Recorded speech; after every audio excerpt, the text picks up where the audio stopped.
they would both, like, Katrina and Arturo would kind of just yell at each other over and over and over again about stupid shit. Like, she'd get overly paranoid and say, like, he's cheating on her or something with some chick off of Facebook, for example. She would start an argument over it, and of course, the typical man response is like, what are you even talking about? It's a chick I just added on Facebook kind of, mentality, and then it would boil over into, I wouldn't exactly say like screaming, it's just like aggravated yelling at each other. Does Katrina have kids? Yes. Are they his? No. But he has helped take care of them. Yeah. At a certain point. They were on and off together for a couple of years. Yeah, I guess you could say that.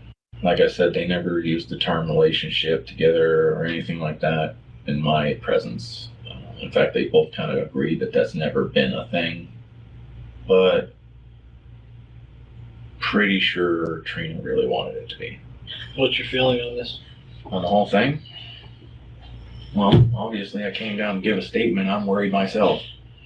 Like I said, if everybody at this point is thinking it's foul play, that's not good. That's not good for the situation at all. When everybody really started saying they thought it was foul play, I started thinking about that fire, and then John brought it up.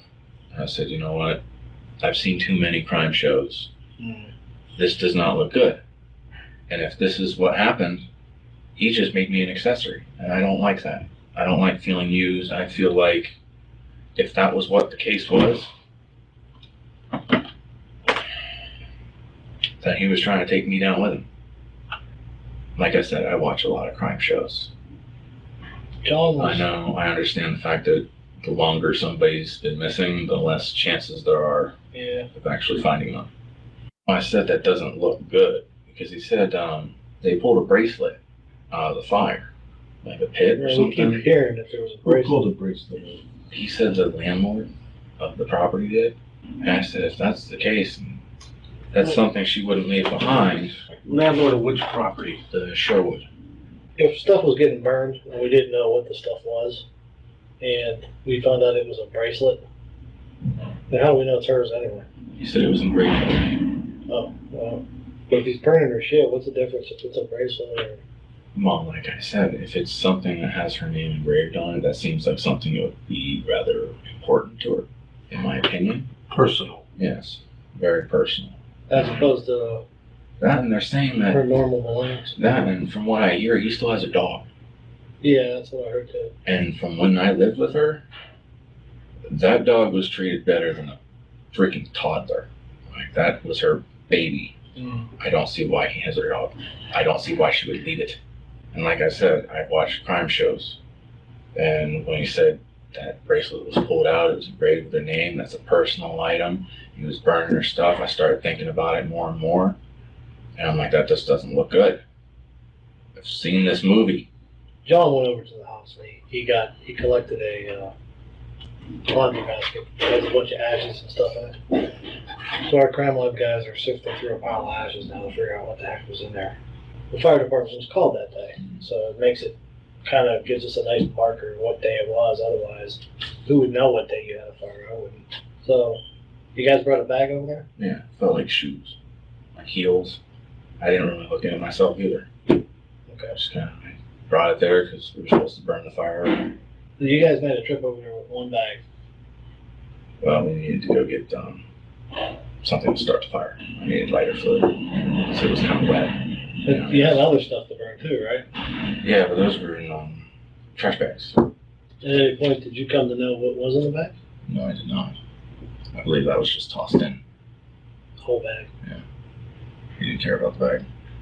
The trash bags. Yeah. What was in them? Clothes? Like I said, it was like papers, I think almost clothes. It was real light shit. It really wasn't all that heavy. How many bags? Were it trash bags? Yeah, there was like 2 trash bags. Black ones. Not a lot of stuff.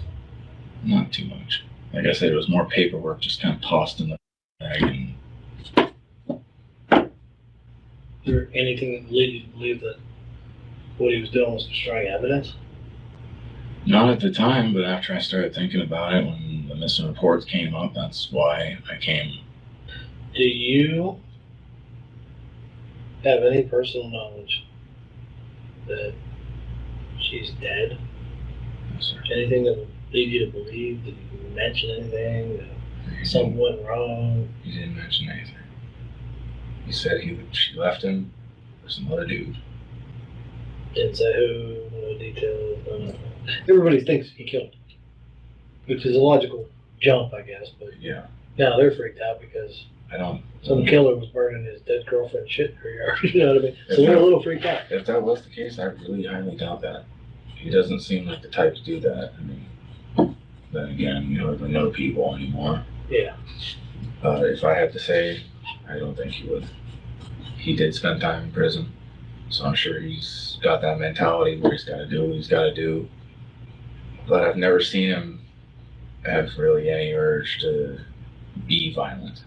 Did Katrina know anything about it? That's hard to say, but last I checked, she was probably the closest one to him. Looking at things, here's a guy who called you up to help him burn his shit at some people's house that he doesn't know. There's you and there's people. That's a lot of people to involve if he did something wrong. You know what I mean? Like, Right. Like I said, I wasn't really thinking about it. And yeah, no, I mean, that's a whole lot of people that, I mean, if you kill somebody, would you call somebody to help you burn a clothes at somebody's house that you never met? Right. You figure that's something you just do on your own. Yeah. The only reason I can see that he would ask you to do that, if he did that, is if you knew, if you saw. Otherwise, if I killed you right now and he wasn't in the room, I would never tell him about it. If he was in the room, I'd be like, we gotta get rid of him. Make sense? Right. So the only reason, if he actually did something to her, and we're not, still an F, we don't know, we don't have a body, and we don't have her anywhere, alive, dead, would be as if you actually had personal knowledge. So, Like I said, that's all that really went down. I wish I could give you more. no, I know, I understand. As time goes by, when she doesn't show up, if she doesn't, alive, or if she shows up dead, it's going to become a murder. And he's going to be a prime suspect. And the facts of the case would be, this girl was last seen in February. You were burning her shit in March, and you were helping burn the shit. Now, that doesn't necessarily mean you know something, but it looks like you know something. If you have any other knowledge, this is a good time. If it's even rumor, if it's something he just said in passing, if you happen to be there when he lost his shit and killed her, and it was like, holy f***, you just do that, this would be the time. No, I feel like he was playing me like a pawn. Well, here's the problem. You see the problem I'm getting at? Yeah. She don't show up. The longer this goes on, the worse it looks. She does show up and she ain't breathing. I mean, you know, we start close to home. That's usually who kills you. Somebody knows you. So she shows up dead. I mean, you and him, I don't know how close you are, but Not very. yeah, if you kill somebody in front of somebody else, your relationship becomes real complicated real fast. In not good ways. So Yeah. Like I said, I mean, I don't go. think he'd come and kill you. Then again, maybe he would. You're kind of a loose end. But when we're talking about loose ends, we got loose end number one, loose end number two. This is a sloppy kind of deal. When you kill somebody in a fit of rage, you kind of don't have a plan, Well, it's a and crime of passion. and you f things up. Yeah, that would be a crime of passion. You get emotional. So, boyfriend, girlfriend, ex-girlfriend, the John factor, all this stuff going on. This guy f***ed up and does something stupid. Kind of makes sense. Do you have other knowledge about this crime? No, sir. Or, I'm just or worried that there about, even was a crime? Because right now, at this point, I'm just worried like he used me. Like I said, that's what I'm scared of. I feel like, because everybody else is saying that. They think it's foul play. And like you said, even a rumor can screw somebody over. Yeah, I understand how rumors can destroy somebody's life real quick. there's another way your life gets destroyed real quick is you watch a guy kill somebody and you're a loose end. That ruins your life real quick too. I didn't watch anybody kill anybody. Okay. Another way you ruin your life real quick is you know about it, and he knows. That ruins your life real quick too. If you know something about this, we need to know. Number one, we got a girl we can't find, and we have no idea what we're looking for. This is ridiculous. Yeah. All he has to do is kill you. I would. I haven't met one person yet who told me that they has any idea why you would do anything with this girl. No, I didn't. Well, I wouldn't think you did. Wouldn't accuse you of that. Well, I was kind of raised with a decent respect. Okay. Well, you're raised with something that isn't common anymore. So. Ain't that the truth? Yeah, absolutely. I wouldn't think you did anything to her. That's not why you're here. You're here because it looks like you helped them dispose of what might have been evidence. And for anybody to do that, to allow somebody to see that, I would think they'd have to be so deep with that person that it didn't matter. Otherwise, why do that? I wouldn't burn my wife's shit if I killed her with you. Yeah. And I sure as hell wouldn't do it with some friends of yours. So, Yeah. if you're holding in something about this, please let me know so I can find this girl and get her family some peace. And get this guy out of the way, because it sounds to me like this guy did something bad. I'm not gonna lie, you've made me rather paranoid today. I'm not trying to make you paranoid, I'm trying to make you unparanoid. This guy tell you something about what happened? No, he did not. You know something about what happened? No. By some other means? No. I'm telling you that what you explained to us happening is understandable, and we're not even remotely thinking of charging you with destroying evidence. Number one, we don't know that it is evidence. That's it. Okay. You don't know nothing else. Yes, sir. If I think of anything, I'll give you a call. Over the next few days, detectives collect statements and search for Shannon. As they searched, the phone records for Shannon's cell phone number came back. Based on the cell tower data, Shannon's phone made its normal daily route to her workplace and back. However, that normal routine stopped at the end of February. In the following months, Shannon's cell carrier reassigned her number to a new customer due to no activity from the number and lack of payment. Shannon's bank statements showed no activity since the end of February. With the phone record and bank statement dead ends, detectives and Shannon's family were losing hope. July 29, 2017.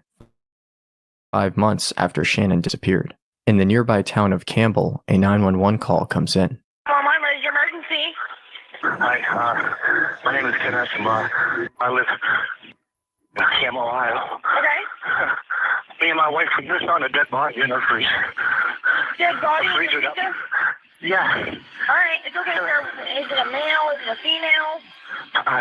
I think it's a female. I need a Campbell police there right away.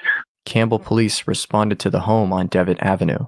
They detained the homeowners and secured the scene. At that time, Campbell police had no missing persons in their town, so Campbell detectives called nearby law enforcement offices to notify them of the discovery of a female body. With Youngstown just a 10-minute drive away, Youngstown investigators responded to the scene. They are ushered to the back of the house and into the basement. Black trash bags littered the basement floor with a chest freezer nearby. The black bags and a Home Depot bucket had been inside of the chest freezer. What they found inside the trash bags was horrifying. The trash bags contained body parts. Every part of the human body was there except for the head. Detectives locate a tattoo on one of the severed legs. That tattoo and the rest of the body fit Shannon Graves' description. Believing that the body was Shannon's, Youngstown investigators took over the case. Stunned at the scene in front of them, detectives are naturally suspicious of the couple who placed the 911 call. The homeowners, Ken and Jill Eschenbaugh, are brought to the station for an interview. So the reason we're here today is because you found something in your basement today. But there's a story that leads up to this. So, and you start from the beginning. I know we've talked to you, but This is the real deal. slowed down and we're... My head's kind of calmed down too. Yeah, well, I mean, this doesn't happen every day. So now we're calmed down, things are under control. So what happened? Today. Well, start from the beginning of the story. Why don't you start with how you met Anthony? Okay, I met Anthony. I went over to my neighbor's house, and I was playing some music that I made, and then Anthony was there.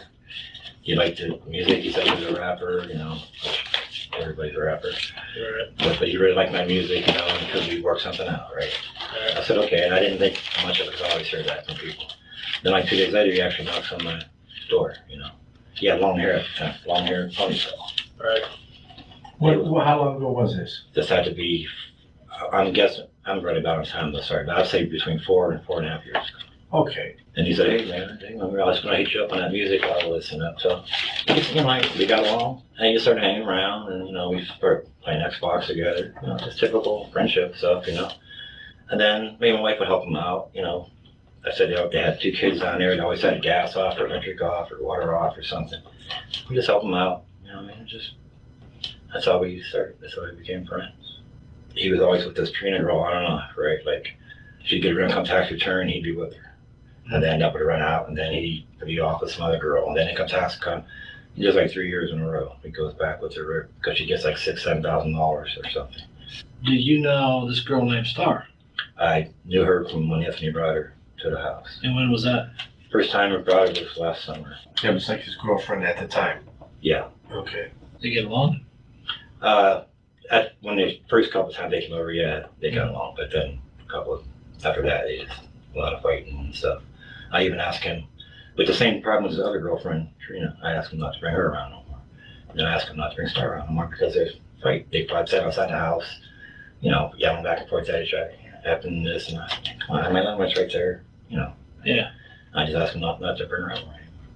Star? Yeah. Did you ask her not to bring Katrina around too? Yeah. So you had the same problem? Yeah, because they're always fighting, this way. So whenever he's with either one of them, he's fighting with them? Mm-hmm. But it didn't start out that way? No. Okay.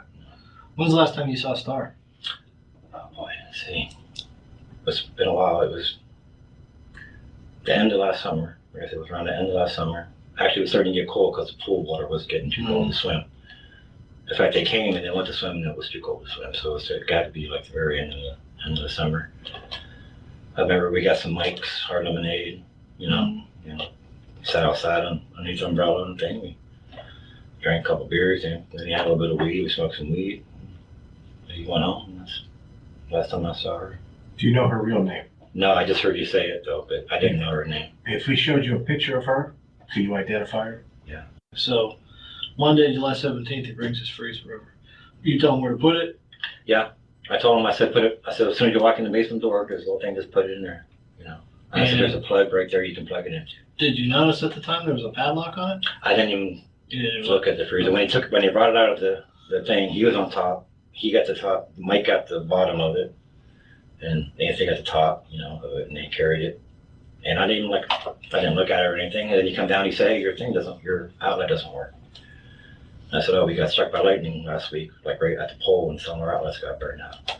So he brings his freezer over, puts it in the basement, and your power doesn't work. That outlet down close to the thing doesn't work, right? So he had to get an extension cord. Right. But Mom, get that big orange one that's in my basement now. That's his. So they call you about 3. They don't get there till 11. Mm-hmm. When they come, they put it in the basement. Your power doesn't work, so he has to leave, go get an extension cord, and come back. Yep.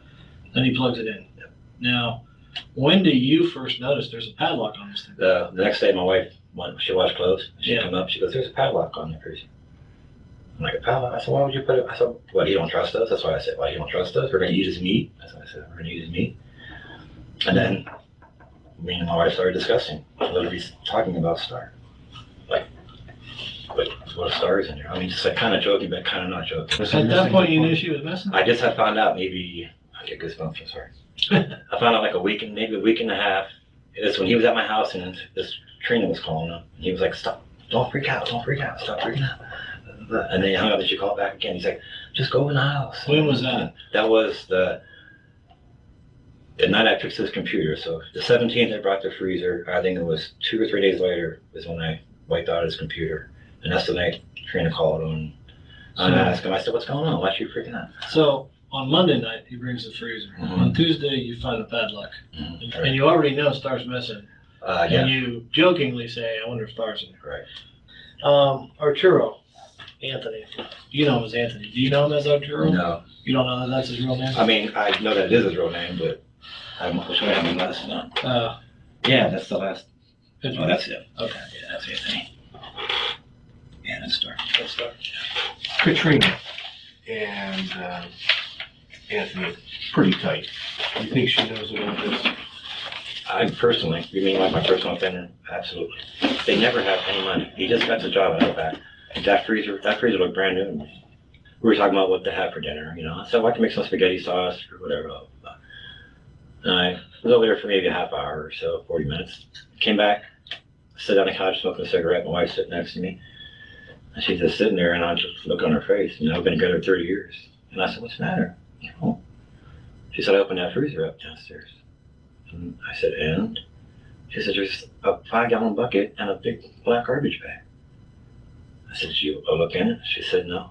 And she was like, "Thank you." I said, "You want me to go down? Do you want me to go down and see?" She said, "Yeah." She went down and unscrewed the house. Why? Because she said, because she wanted to see if there's any hamburger in there. She didn't make spaghetti sauce. I think it was gnawing It at just her, got to her. and she wanted to see, but It's your house. right. I'm You saying, got a freezer in your basement right, and and then a it has a padlock padlock on it. on it. You're paying for this guy Right. to run a freezer at your house. Well, that's another thing. He said, "I'll give you $100 a week to keep it." I $100. said, "Anthony, I said, your rent's $450 a month." I said, "Just throw me like $20 a month, or you know, whatever for the electric bill or whatever." He offered $100 I a said, "I'll week. give you $100 a week." Well, the light had to go off when he said that. It did. I'm like, well, first I thought maybe he just misspoke, or maybe, you know what I mean? He said, "I'll give you $100 a week, or whatever. That's how you called up, or whatever. I said, "Anthony," because I thought we were friends.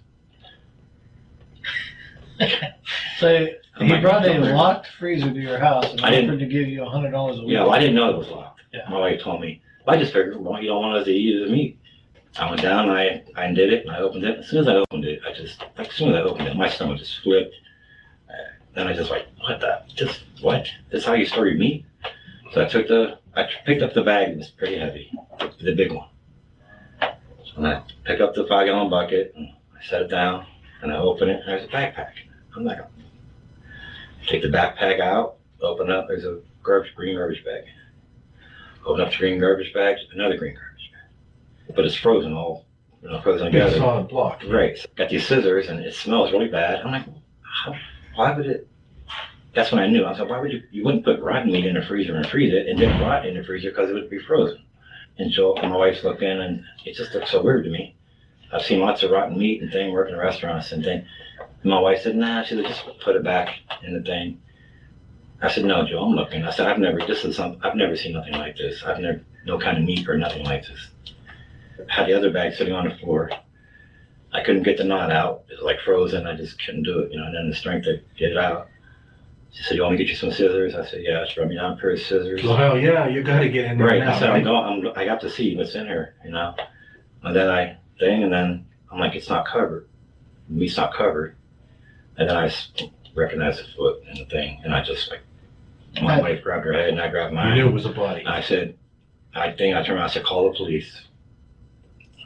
But she didn't, she was freaked out, so I just took the phone and I didn't call nobody, nothing. I called the Camel Police. I only saw the girl 4 or 5 times, but she only talked about 2 things, her dad and her dog. How close she was to her dad and how much she loved her dog. And then he's driving her car and he has her dog, and that's when I started actually thinking maybe he did something. Because you handle things at the scene. We want to take a DNA swab from you. It consists of 2 cotton swabs in your mouth. For elimination purposes, we're going to be looking at the freezer and the Right. body and the tools and all Right. that. And when we start sending stuff in, they're going to want Right. DNA from you and from your wife. And Whatever you that's, guys need. Whatever you guys need. You all right? Yeah. It's just like, you know what I mean? It's like outer space. I'm looking at outer space or something. The detectives then interview Ken's wife, Jill. Jill Eschenbaugh? Mm-hmm. Jill, the reason we asked you to come down here is because you called the Camel Police to your house today for some human remains you found. And we believe it might be related to a missing that we had here in Youngstown. We've been looking for a girl for a little while. Can you tell me what happened today? Today, My husband went over to his friend's house, Mhm. and I was thinking about what to make for dinner. And I didn't have any hamburger in our freezer, so I thought maybe there might be some in there. So I went down, and I knew that the padlock was on that freezer, and so I took a little screwdriver down with me, and I just unscrewed it. And when I opened it up, I saw the black trash bag and that 5-gallon bucket with the orange lid. And I saw that, and my stomach flipped, and I just shut it. And I put the screws and stuff back in, and my husband came home like maybe 10 minutes later. And he knew something was wrong, so he sat down on the couch, and he said, what's wrong? And I told him what I saw, and he said, well, he goes, you stay up here, and I'm gonna go down and take, see what it is. So he went down, and he took the screws and stuff out of it again, and he opened it up, I guess, and he was down there just for a couple minutes, and I stuck my head down, and I went down the steps, and I just sat down the steps, and he was taking that bag, that black bag, out of the backpack. There's a red backpack. He tried to open up that, and I think I wanted to get scissors because it was tied real tight. And I gave him a thing of scissors, and he cut that open. And then there was another bag of that inside of that bag, and he cut that one open. And when he tried to open it up, it smelled horrible.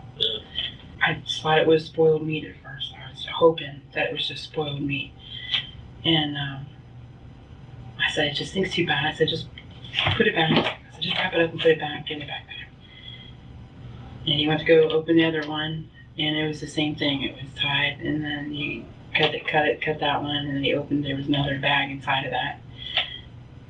And when he cut that open, that's when he saw the foot in the backpack. Okay. And he said, it's a foot. And I said, no, it can't be. And I went over to where he was at, and I was like, oh my God, it is. And then we both went upstairs, and he went out I went upstairs to check on my son, and he went out and called the police. And then they came after that. Legally, there's nothing wrong with you looking in the freezer. So, it's not a big deal if you were like, man, I need to know what's in this freezer, and you Right. open up this freezer. But, is that what happened? I mean, I really was just looking for stuff for dinner tonight. I really was. what I'm trying to tell you is there's nothing wrong with you saying, hey, this is weird, I need to look at it. Right. I mean, at the time when I saw the padlock, I think that was weird. Yeah, I even told my husband that. I said, why would you put a padlock Well, you said on you your guys kind of freezer? joked around and said, well, maybe Shannon's in there. Yeah, well, yeah. Yeah. Okay. But I didn't really think that was that. No. I wouldn't even. Yeah. Well, I mean, you're a kid around, but I wouldn't. yeah, I mean, yeah, it's weird. Right. I just would never. Okay. I still can't believe it. With Ken and Jill's matching statements and their lack of a motive to kill Shannon, detectives let them go. Investigators focus on the man who brought the freezer to Ken's house. Ken identified him as Arturo Novoa, aka Anthony Gonzalez.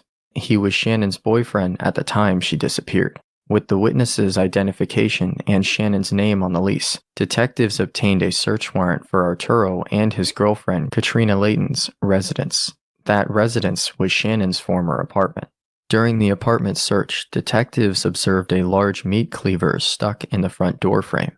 They also found a lease agreement signed by Arturo for a different property. Detectives discover another item in the apartment, an owner's manual to the same model of freezer housing the body. Samples of what appeared to be blood on the apartment walls were collected. The blood in the apartment, the freezer manual, and all of the circumstantial evidence they had were enough to obtain arrest warrants for both Arturo and Katrina.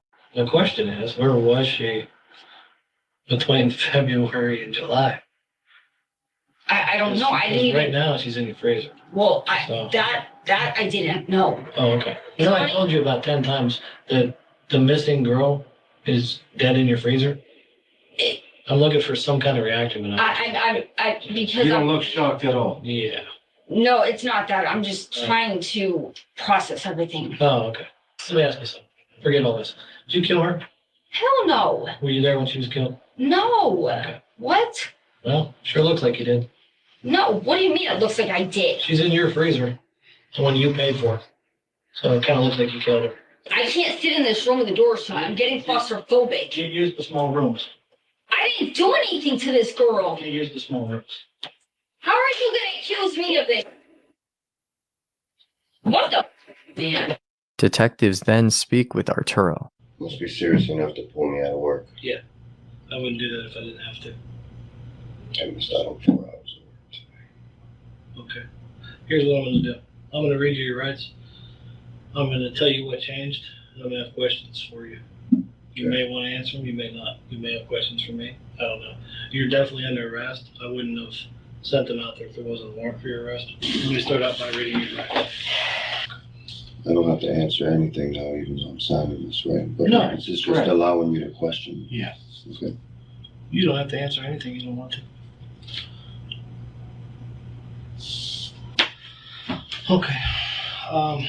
The other day I asked you about the rumors about you burning things up. Yes, Okay. You told me you did. correct. Is that still true? Correct. You did not burn things up. I did not. Okay. Did you, at any point, take a freezer to a house in Campbell? I did not. You did not. I did not. Okay. So you didn't go to Kenny Eschenbaugh's house on Devitt with a freezer, with a padlock on it and put it in his basement? I did not. You did. And leave and go get an extension cord and plug it back in. You didn't do that. I did not. Okay. Okay. So up until now, has anything we talked about not been true? Everything. The last time you saw Shannon was when? I Can't don't remember. even know. Like the end of February. Okay. You have no idea what became of her? Where I she do ended not. up? I do not. I have said this to everybody. Okay. When I told you the other day at your house that some people who were acquaintances of yours said that you burned things up. Okay. Okay. Now, I don't understand how, like, acquaintance of who exactly means. Because I don't know anybody that she personally knows. Which was talking half about the your people that know you, not her. Oh. Okay. People that know you said this, that you burned things up. Now I have people that know you saying you brought a freezer to her house. When they opened it up, guess what they found? What did they find, sir? Why do you think you're here? The charge is abuse of a corpse. Excuse me? Abuse of a corpse? Are you being serious right now? I'm not fooling with you, man. You're I wouldn't- 100% I would serious not right make now. this up. Yeah, absolutely. I don't believe it. Well, I would be sitting here with you at, 10 o'clock at night, and if I wasn't talking about a body in a freezer that you brought to a You guy's got it. house. I'm not making it up, man.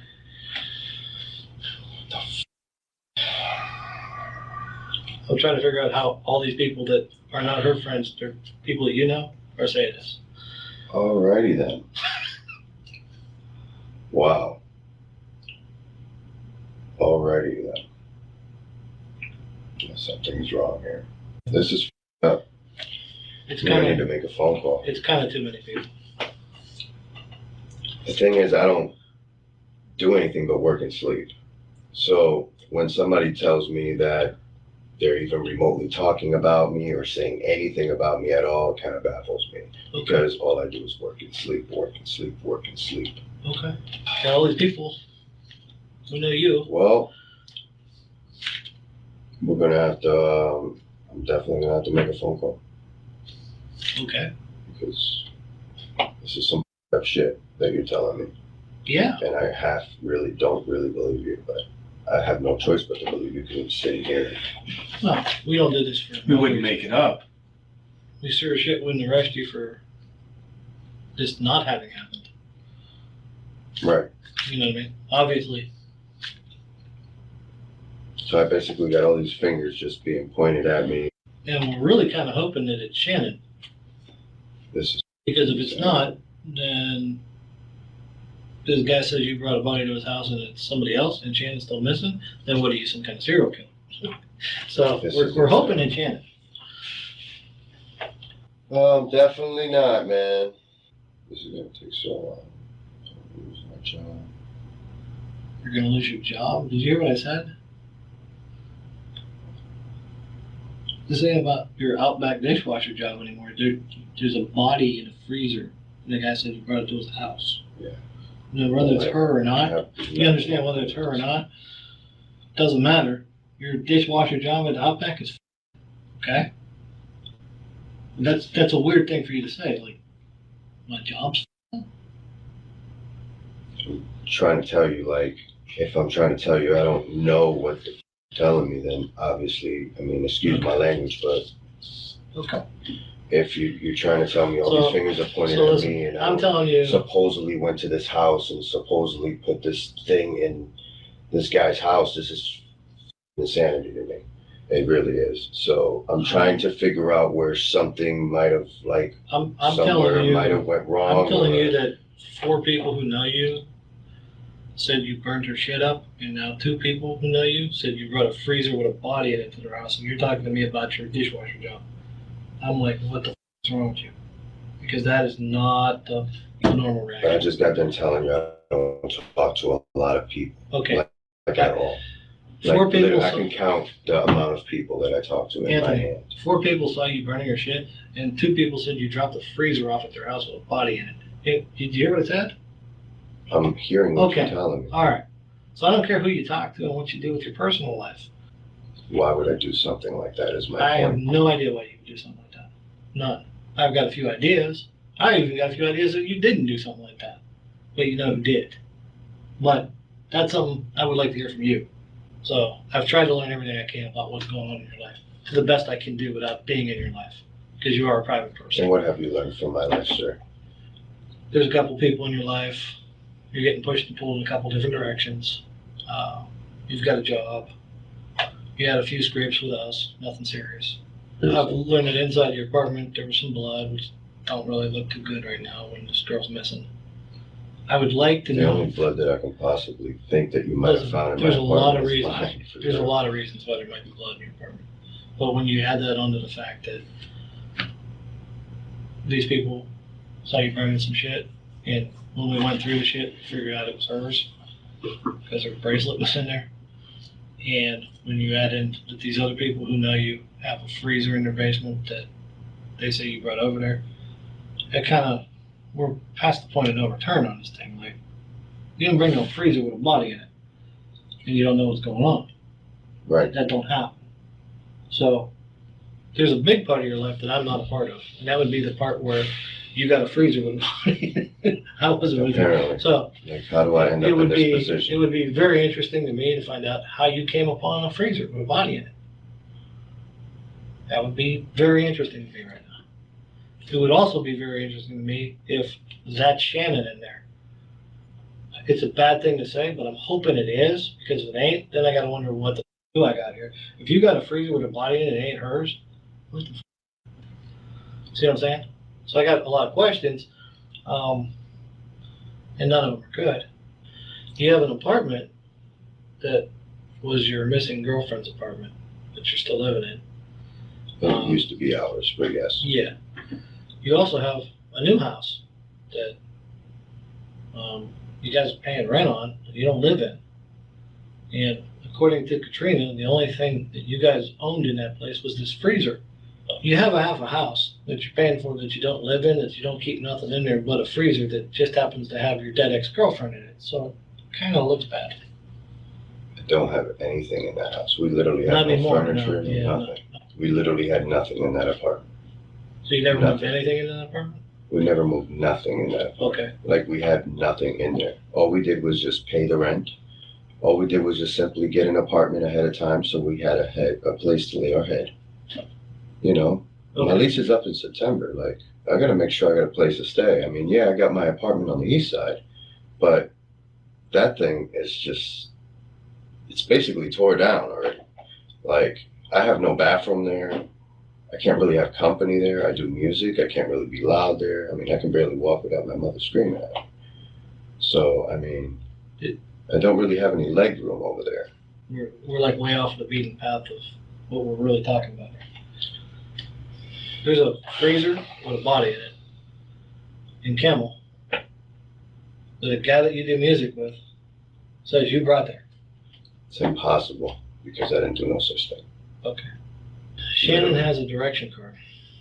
She did. And Shannon's direction card got used in a bunch of places after she went missing. At the same time that yours did. Did you? I don't understand how, if I don't even know exactly when she's even come up missing, to even know that she's missing in the first place. Well, we do. Okay. So How any of this would make sense to me in the first place. okay. Well, let's make sense of that. Do you use Shannon's direction card regularly? No, I used to. She was around Until when? till the last time she was around. Which was when? I just told you. I don't have it Refresh directly. my- You want me to give you an exact date? I feel No, like give you me guys a- are trying to catch me up Give us in a month. Give me a some month. Give me crap. a month.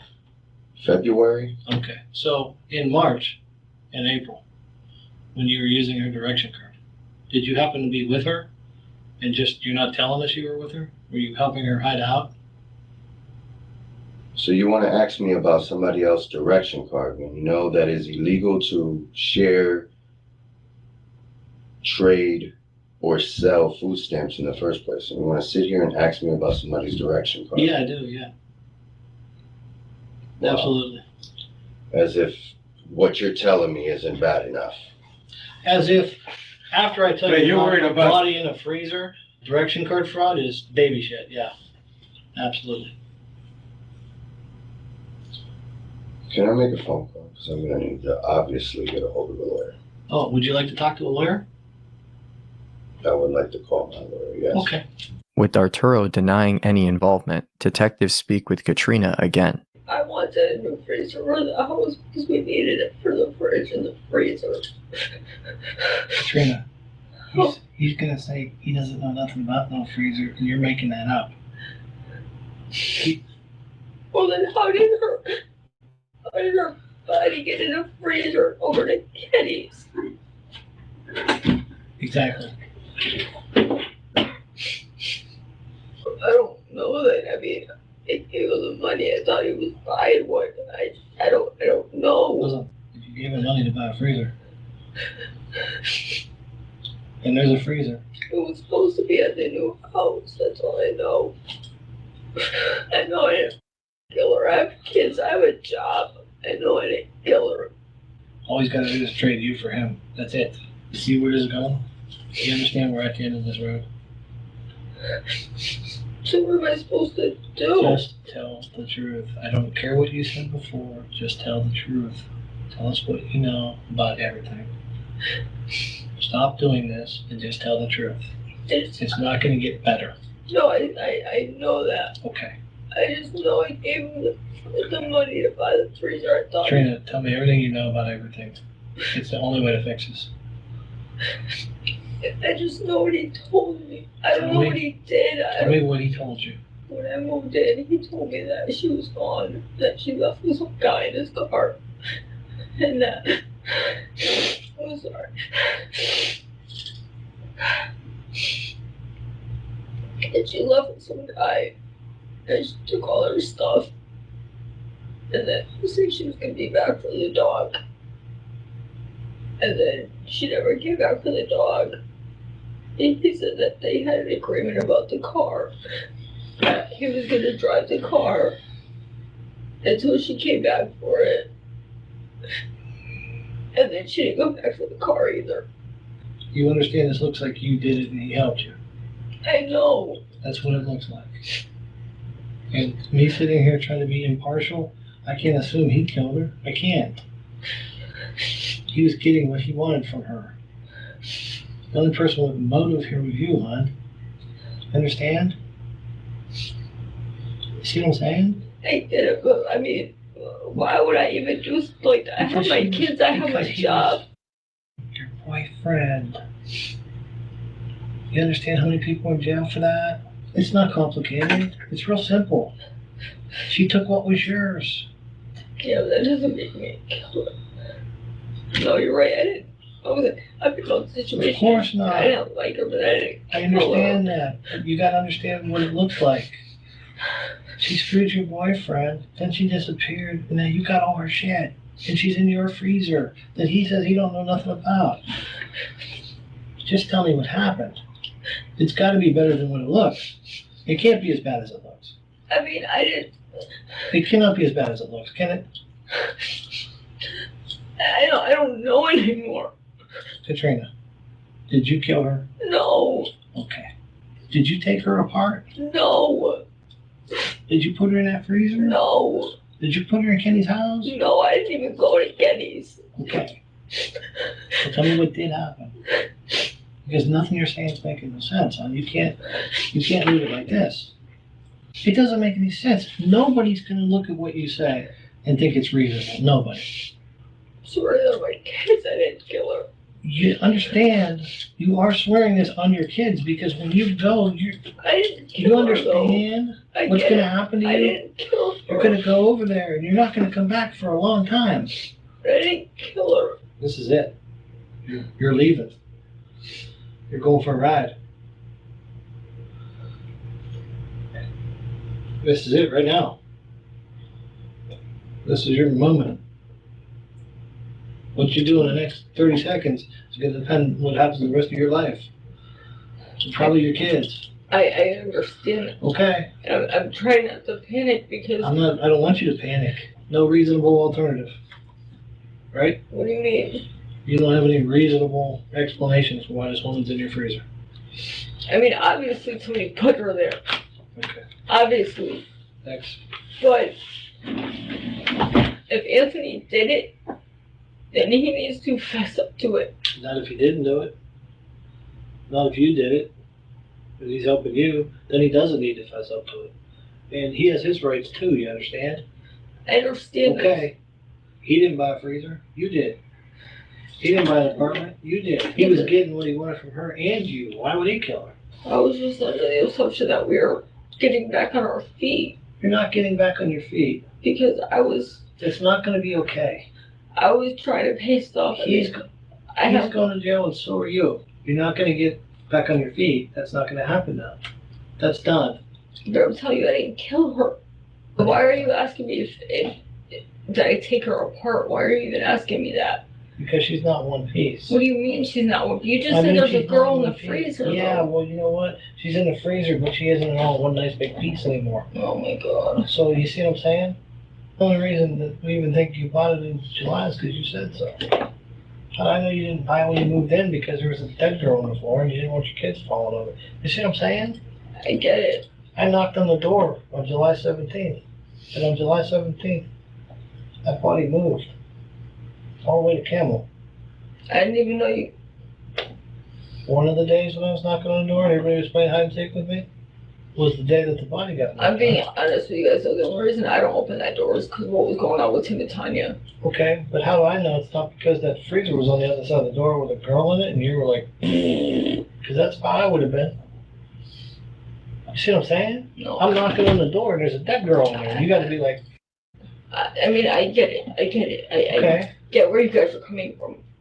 I mean, I keep to myself. I work all the time. I take care of my kids. Listen, that's what you're supposed to do. You're supposed to take care of your kids and go to work. I don't care. You bought a freezer. He said, what freezer? You didn't say what freezer. You said, yeah, I bought a freezer. That's my new house. Yeah, because I didn't have anything to hide. Except a dead girl who used to be banging your boyfriend, and now you got all her shit. You do have something to hide. You are the picture of someone who has something to hide. You see what I'm saying? That's the point I'm trying to make. I'm so confused. What are you confused about? You bought a bunch of shit for a place. You bought a bunch of shit that you never used for a place that you've never been to. For a man who's been around on you, whose girlfriend is missing, and now she's in your freezer. What are you confused about? There's no confusion there for me. What I'm confused about is if you're not saying, God damn it, all right, this is what happened, and you know what, I hung tight for him, but I'm not going to prison and being away from my kid for the rest of my life. If you're not saying that, then I got to be thinking, you killed her. I'm telling you, I don't know how she got there. And I didn't kill her. This is going to be really bad. You're gonna go over to the jail, and by tomorrow, your booking picture's gonna be all over the newspaper. Yeah, I realize this. You're gonna be on TV. I realize this. For something I didn't do. Well, You're telling me that there's this parts of the body that are fitting in a freezer. I can't even wrap my head around it. I can't. Who does stuff like that? either you or him, Well, it wasn't or me. both. It wasn't me. That freezer did not get over there by me. I know.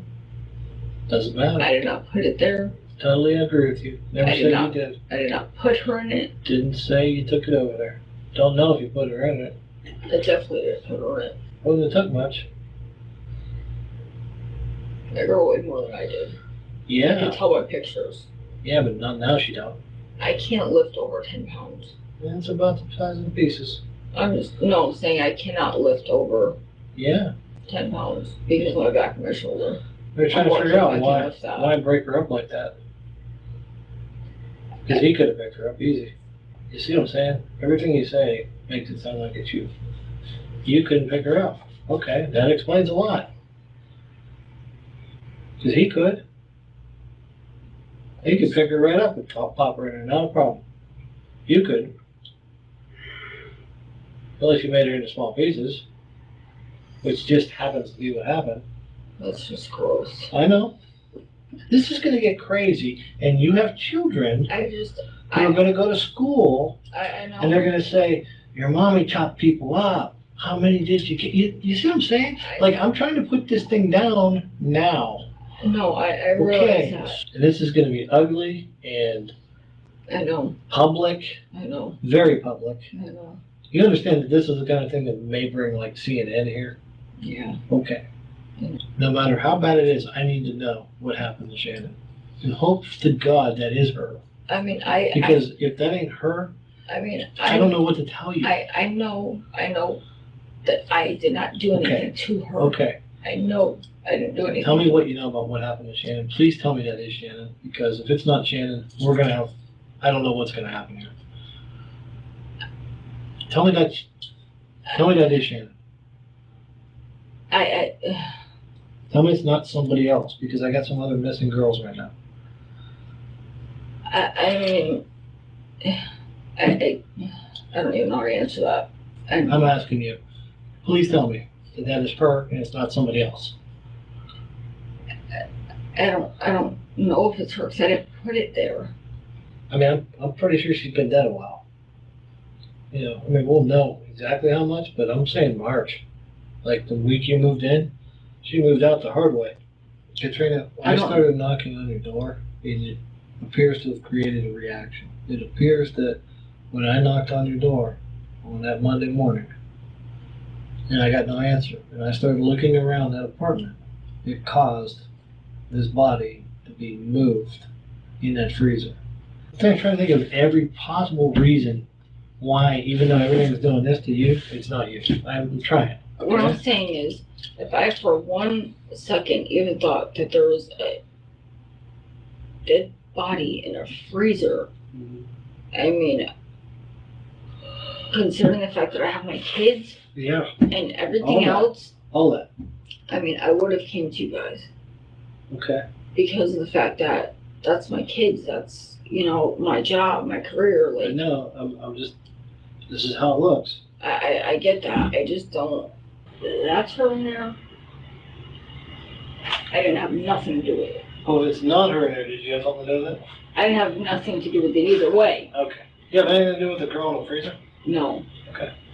I don't have anything to do with the fact that she's dead, that she's in a freezer, or how she got over there. Here's what I'm telling you. Okay. Here's what I'm telling you. Okay. I want to be able to go home to my kids. Well, I understand that, but you got to understand something here. I'm not about to trade. I mean, how would you feel if somebody said, "Well, I just want to go home to my kids, so I'm going to tell you whatever you want to hear"? No, That's not what we're doing. That's not Listen, what when I'm I doing. talk about, That's not listen, what I'm doing. I'm talking about bolt of I know, lightning, and knock this me is- off my horse kind of this shit is- is what I'm looking for. This is why. That's what I'm looking for. Okay? And This- you got to understand, you may have a problem here anyhow, depending on what it is you got to talk about.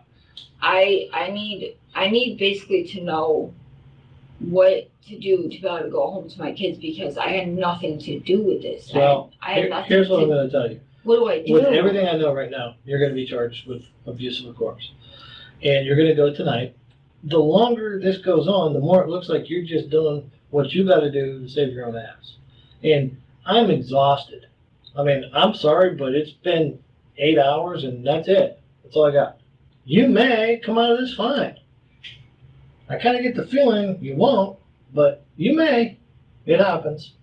What I think might happen here is you killed this girl. I didn't kill her. Okay, well, listen, it's not that I don't believe you, but I don't believe you. You see what I'm saying? Because I have to keep that as a possibility. You guys are neck and neck on the finish line here, you know what I mean? What it's gonna come down to is who says what first, period. That's what it always comes down to in these kinds of situations. No. We're past the part, this reuniting thing, you gotta know it's done, right? Like, no matter what happens after today, this is done. You and him, you're not gonna end up in the same place. I don't think. So unless you got that lightning bolt, we gotta go. And I am exhausted. I feel like I got into a mess that I didn't expect to get into. Well, that's what everybody's saying. That's what Andrew's saying. I don't. Poor Andrew's like, I think I helped him get rid of the dead girl stuff. Because he thought we were arresting. The whole situation scared me. I understand. The whole situation scared me. Listen, I get all of that. If you told me right now this is what really happened, I would completely understand you because this kind of thing doesn't happen to most people every day. Just because I go through it 12 times a year doesn't mean you do. You know what I gotta say? I like to stay in this room until you tell me the truth or you ask for an attorney. And I don't like to walk out that door until I have the truth or you ask me for an attorney. So what I'm gonna ask you to do right now is this. Stop everything else. 2 things.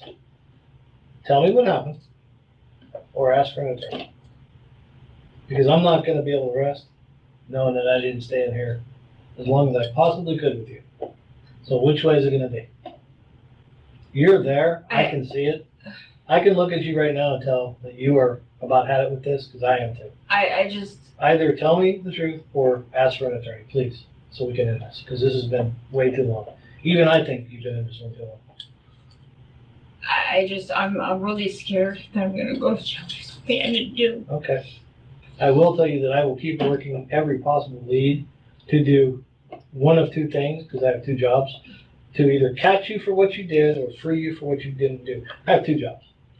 Now, in the meantime, one of 2 options here.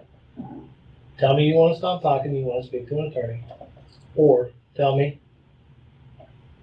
what it is you've been holding back. Because if there's one thing I know from being in this room with you this long, you've got something that you're not telling me. And I don't know how bad it is. At this point, it really doesn't matter. However bad it is, things are going to instantly get better when you tell me. So, one or the other. Okay, because it's like 3 o'clock, I think. I know. It's 3 o'clock. When I moved in there, he seemed fine with everything. He seemed calm. He seemed like nothing was wrong. Are you telling me that something happened in the car on the way home from Akron? I don't know. Okay. I'm asking you what you're telling me because you just pitched out a totally new scenario that you haven't said up until now. I don't know if that's what happened. And Did he get in the fact we were in the car on the way home and dump her body, then have to go get it? Is that what you're saying here? I mean, it could be what Listen, happened. is that what happened? Because that is such an abstract thing to pull out. But the good thing about it is this. Nobody put that in your head in this room. So if you're saying that, that is such an oddball thing to pull out of your butt to say that it's believable. I feel like it's a possibility. Okay, well, why would that be a possibility? I mean, just because they used to both get drunk all the time. Coming home from the Okay, bar. did he tell you something happened on the way home from the bar? And then he dumped the body somewhere? He didn't say that he dumped it, but he said that they got into an argument. On the way home from the bar? Yeah. And what happened? And he just said that they got into an argument. And I asked him, what happened, and he said nothing, just everything's fine. And then like shortly after, that's when we moved in, and she was nowhere to be found, and I hadn't seen her since. I mean, I might have to get an attorney. I don't know, because Okay. I don't have enough information for you. I don't have exactly what you're looking for. I don't think. I don't really know. I think you do. I think you do. It's just I think you have the ability. he never flat out admitted anything. I to think me. when you start talking about rides from Akron and fights in cars and bodies dumped, I think you have the right information. I don't know why we would go that far down that road and stop, but like I said, it's really late. I don't know. So honestly, I can't say that he killed her because he didn't admit to me that he killed her. okay. So do me a favor here. You want to talk to the lawyer? I mean, do I need to? Do No, I have I'd to? like to I don't- end this. So if you say lawyer, I can end this because I'm like exhausted here. I mean, I guess. Yeah. Yeah. I guess. I don't know what else to do. I don't know what else to do. Based on the evidence gathered so far, police book Arturo and Katrina on abuse of a corpse charges. During the search of Arturo, the police located a lock key. The key fit the padlock on the freezer that housed the body. The following day, investigators received word back from the coroner's office. After the body thawed, saline was injected into the fingers to rehydrate them. Within a few hours, the coroner was able to lift a fingerprint and positively confirm that the body was Shannon Graves. However, the coroner was unable to determine the cause of death because her head was missing. The detectives shared the disturbing news with Shannon's family.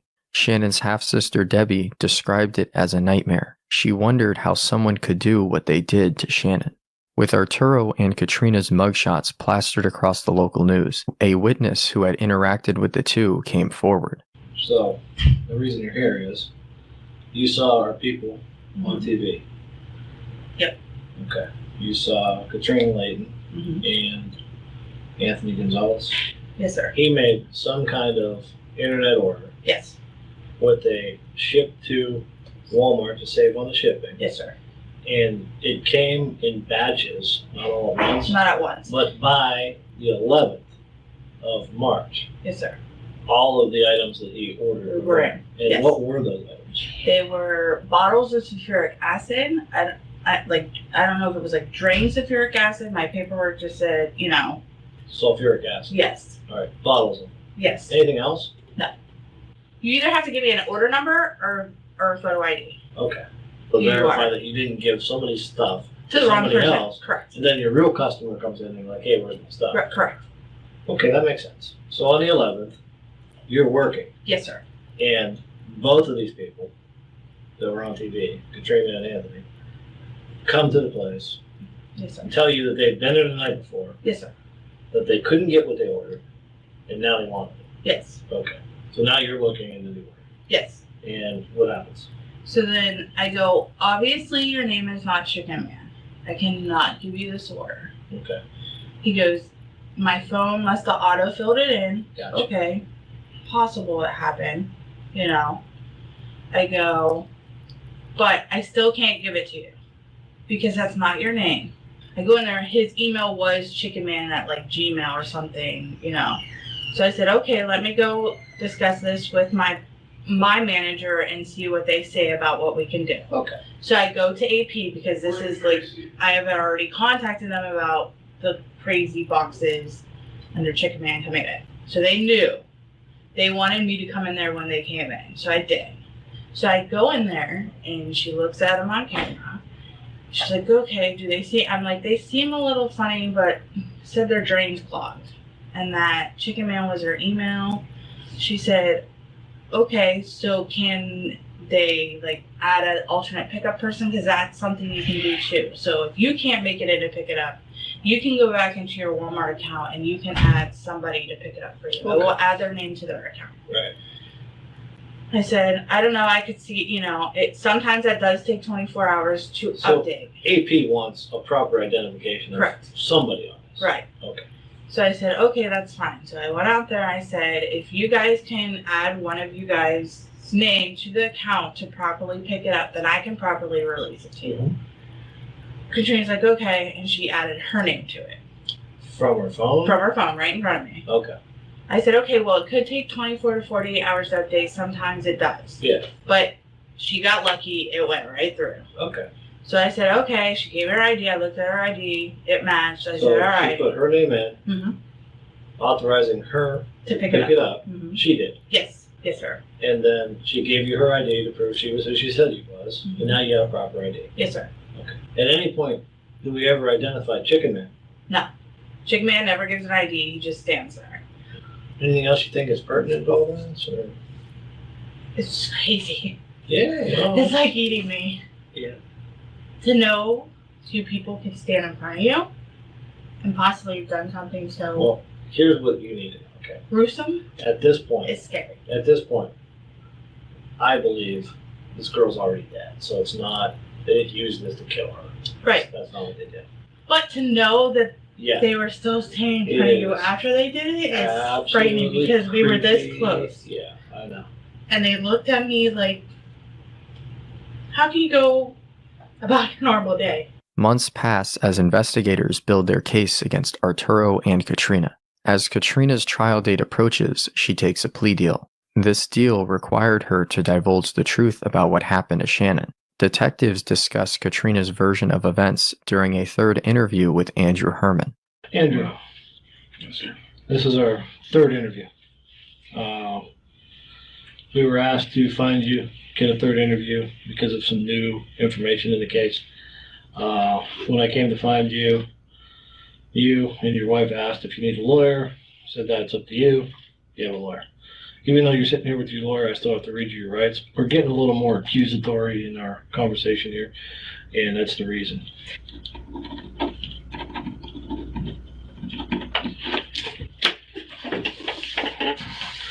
Okay.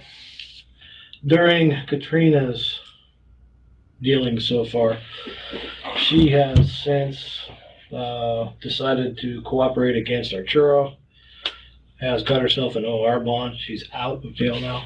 And on top of testifying against her, she intends to testify against you. Specifically that you aided in the dismemberment of Shannon Graves after she was dead. At no point did she say that you killed her or anything prior to her being dead. But her story was that Arturo came home one night. She's dead in the car. She couldn't help him move the body because she's too small, so he called you. You came over, and until you took this body apart in the garage of her house. So that's why we're here. The prosecutors asked us to come find you, tell you this, confront you with this new evidence, and see what you had to say about it. It's untrue. So at no point did you help Arturo chop up a body. No. Katrina was specific about this, you being the one that helped him. I've always felt from our conversation here that you know a little bit more about what's going on. I've always felt that. I'll be honest with you about it. We've spent a lot of time in this room. And that much time, I mean, what I think doesn't really matter a whole lot. But I spent a lot of time with you in here, and I think maybe you know a little bit more. And I would much rather use that against the main characters in this. No part of me feels like you killed this woman. I don't see why you would. We don't see any motive to I have no reason to believe that. There is none. You're obviously closer to this than we are. You're in a position to know more than we know. If that's the case, I would much rather hear it from you and use it against them than hear it from them and try to use it against you. The way things are right now, without that corroborating evidence, I don't know how I use it against you. So basically, we're just giving bonus points to killers. And I don't know. What I do, that doesn't sit well. But that's why we're here. There's nothing I can provide. Okay. I've told you everything. I came down to the station before you two even came to my door. I'm aware of that. Right. I'm aware of that. You came down here twice with us voluntarily. You came down a third time voluntarily. Now you're with counsel. That's 3 times. I've been cooperative as I can. Okay. Anything else? With Andrew denying Katrina's version of events, the detectives searched for additional evidence to corroborate Katrina's story. As detectives searched for more evidence, they listened to Arturo's jailhouse phone calls. They heard a familiar voice on the other end of the line. It was Katrina. Her communications with Arturo violated her plea agreement. When notified of the communications, prosecutors revoked her plea deal. With Katrina's plea deal up in smoke, Andrew seized the opportunity to strike a deal with prosecutors. The agreement requires his truthful account of what happened and his testimony against Arturo and Katrina. The following is Andrew's version of events on the day Shannon was killed. Andrew receives a call from Arturo telling him to meet at Katrina's house. Once inside Katrina's house, Arturo shows Shannon's body to Andrew. Arturo tells Andrew that she was killed in her apartment and brought to Katrina's house. Arturo said that Shannon was bludgeoned to death by hammer strikes to the head. At the direction of Arturo, they dismembered Shannon's body using a machete. They placed Shannon's body in a 55-gallon drum. Katrina then recommended the idea of using sulfuric acid to help dispose of the body. They purchased the sulfuric acid, and they removed Shannon's head and torso from one drum, put it in another drum, and poured the sulfuric acid on Shannon's head and torso. According to a detective, the sulfuric acid they had purchased wasn't sufficient to dissolve the body, as they had purchased off-brand sulfuric acid that was not 100% pure. With the sulfuric acid not working, Katrina bought a freezer for the remaining body parts. Andrew did express remorse for his role in the crime. Andrew said he agreed to participate because he feared he would be next if he didn't. In September 2018, prosecutors indicted Arturo Novoa and Katrina Layton for the murder of Shannon Graves. With the death penalty on the table, the two quickly made a deal. Arturo pled guilty to 47 of the 48 counts, including murder. Arturo Novoa received a sentence of 43 years in prison. Katrina pled guilty to tampering with evidence, obstruction of justice, and abuse of a corpse. Katrina Layton received a sentence of 18 years. For his cooperation, Andrew Herman pled guilty to tampering with evidence, abuse of a corpse, and engaging in a pattern of corrupt activity. Andrew received a sentence of 12 years. Shannon's circle of so-called friends stole her life. Shannon's family continues to mourn her loss and wonder what could have been. Shannon's dog Molly now lives with Debbie. Even with Arturo's murder conviction, it is believed by some, including a few investigators, that it was Katrina who killed Shannon. Let me know what you think in the comments. Remember to check out Raycon using the link in the description or the pinned comment. For more videos of cases never before seen on YouTube, click one of the videos on screen now or the links in the pinned comment. Goodbye for now. This is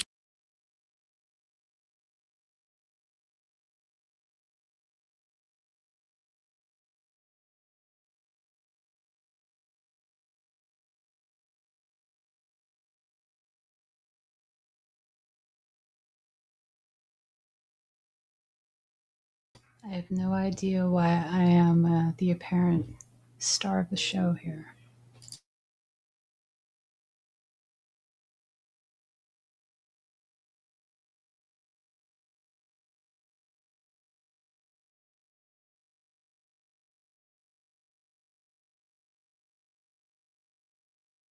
Hey, Gigi. Hey, how you doing? Not bad. That's cool. So how did you, what did you think of that video that you just watched? Well, I think it's a good idea to chop people up and put it in freezers. As a starting point, that's not a good idea. What do you think?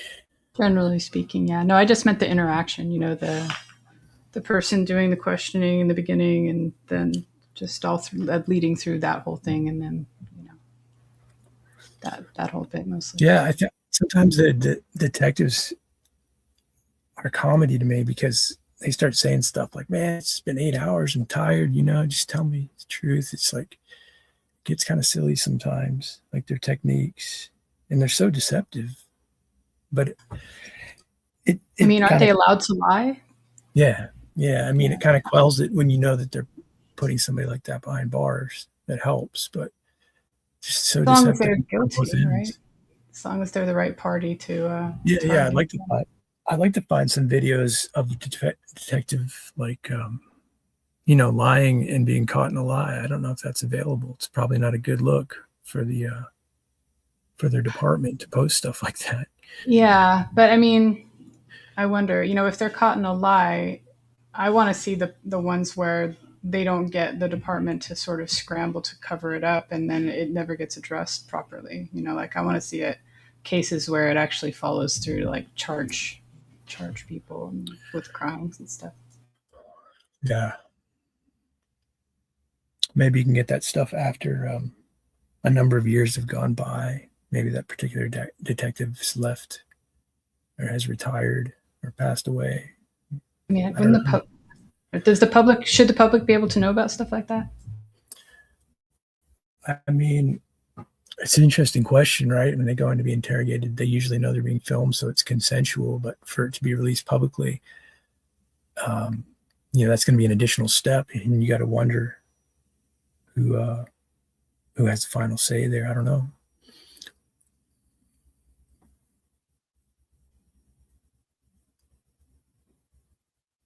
Yeah, like I've never made a Freedom of Information Act request for anything. Have you? No, I've known some people that have, though. It's interesting. Probably be a good thing just to do like once or twice to see what it's like, what the response is that you get, how long it takes, all that stuff, Yeah, I've seen people do that years ago, like with Sandy Hook. They couldn't get information from the Red Cross about donations, which is widely public information. And they just wouldn't release it. And they wouldn't give information as to who prohibited the release of it, which was commonly public information.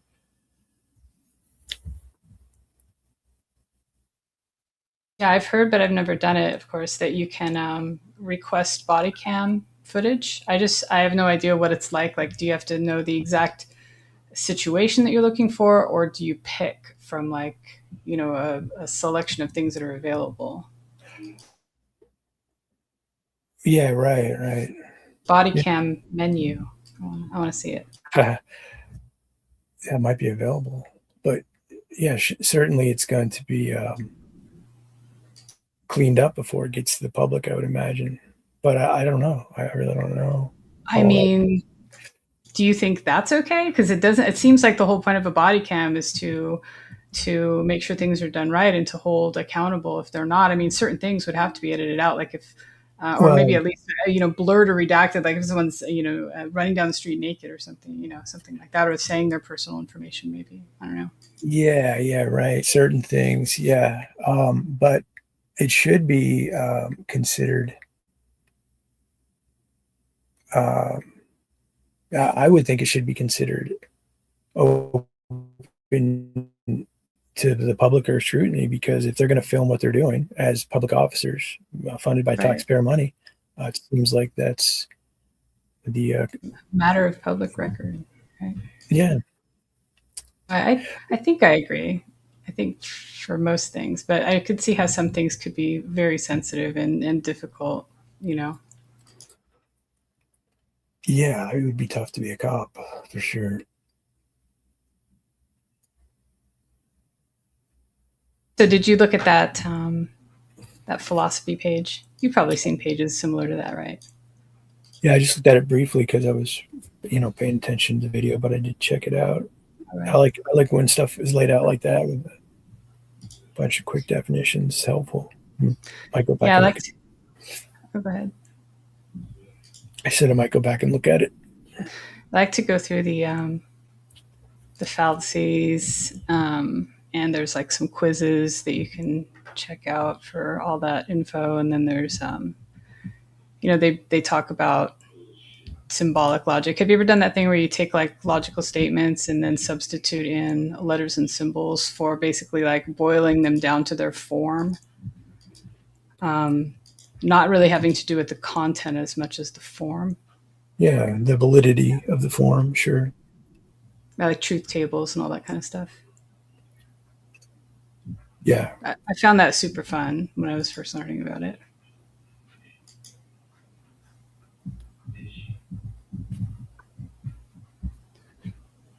You have anything that we could critique or you're interested in critiquing?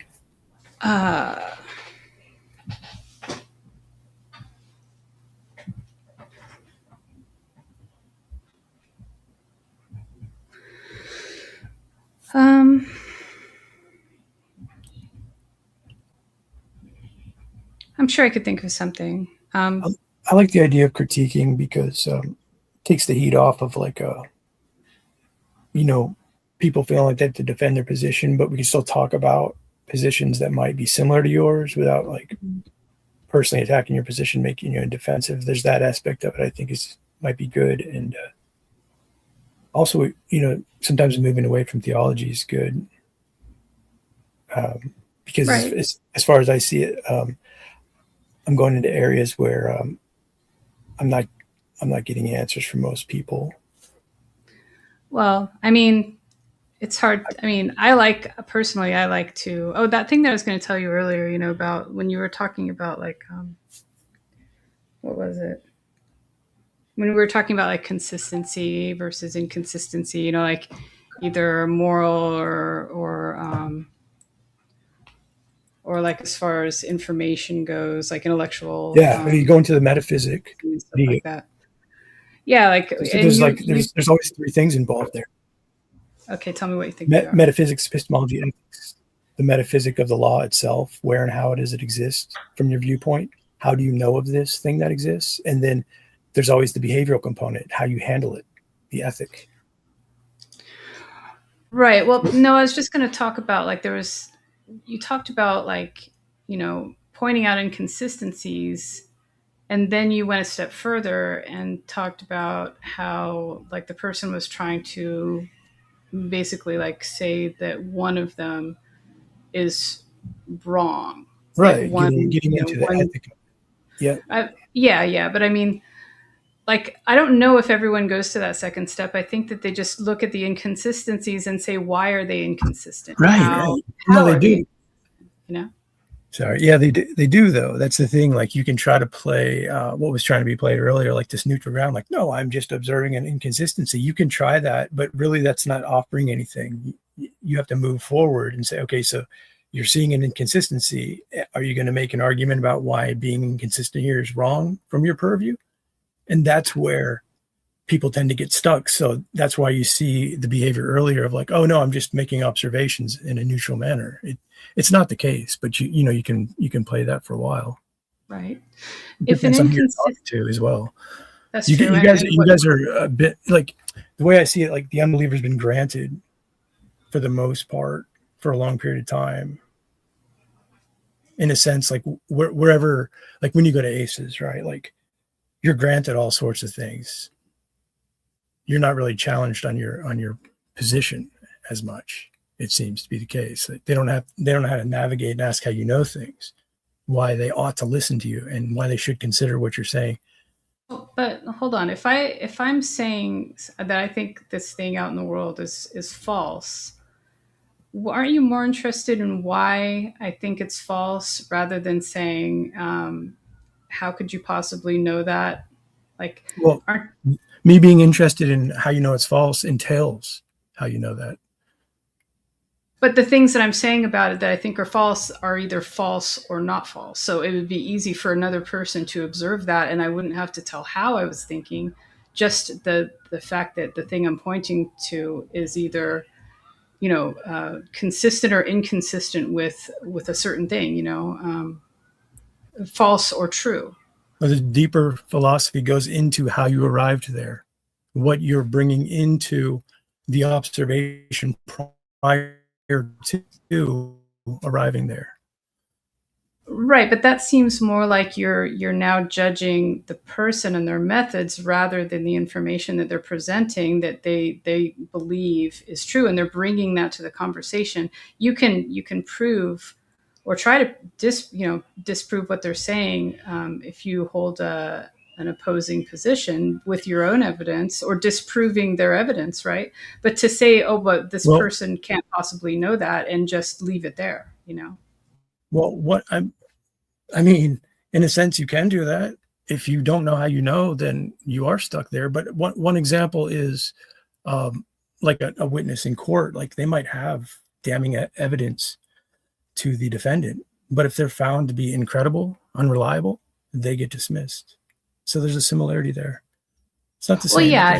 Well, yeah, I agree. Like let's say that's the point of going to. That's the point of observing and questioning them prior to the true or false claim to the evidence claim. You want to know how they understand the true or false nature of reality and the evidence itself. See, I'm saying you're used to being granted these things, and when you're challenged in these areas, it's going to be very difficult. You say that, but I'm not sure that that's true. You'd like Which to say part, that Halcy? that it's going to be difficult. What is your methodology or your way of determining what is true or false about what I'm saying, for instance? Give me something. You just said that you don't think it's necessarily true what I just said, so what's your determining factor to make that claim? I have to. Sorry, I was distracted by a message. When you give me the determining factor, it's likely going to be surface level, and I'm just going to keep drawing you back to the things prior to the determination. That's what typically happens in this conversation. You got a lifeline? Hold on a second, just for a second.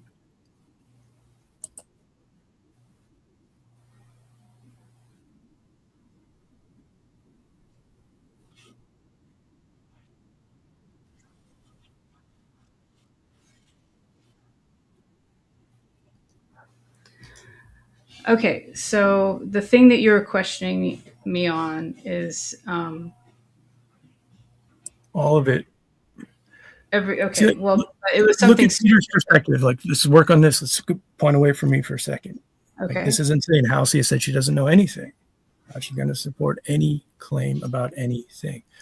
Look, this is the thing, though. Listen, I said that one time, but it's not just true of me. It's for everyone, because we have a feeling that we know, right? To a universal claim about everyone, right? You said this one time. Man, not this again. I swear we've had this conversation like 3 times. Have you changed since then? Since you said this? Not to go towards your point of view. Well, what do you want to do? No.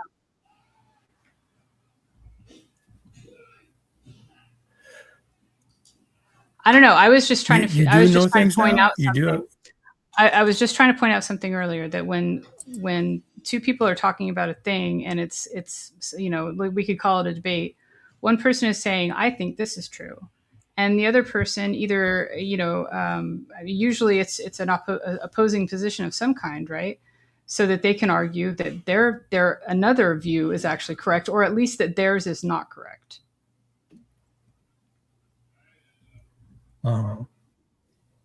So you don't have to necessarily know exactly how the person got there in order to judge whether or not what they're saying appears to be true.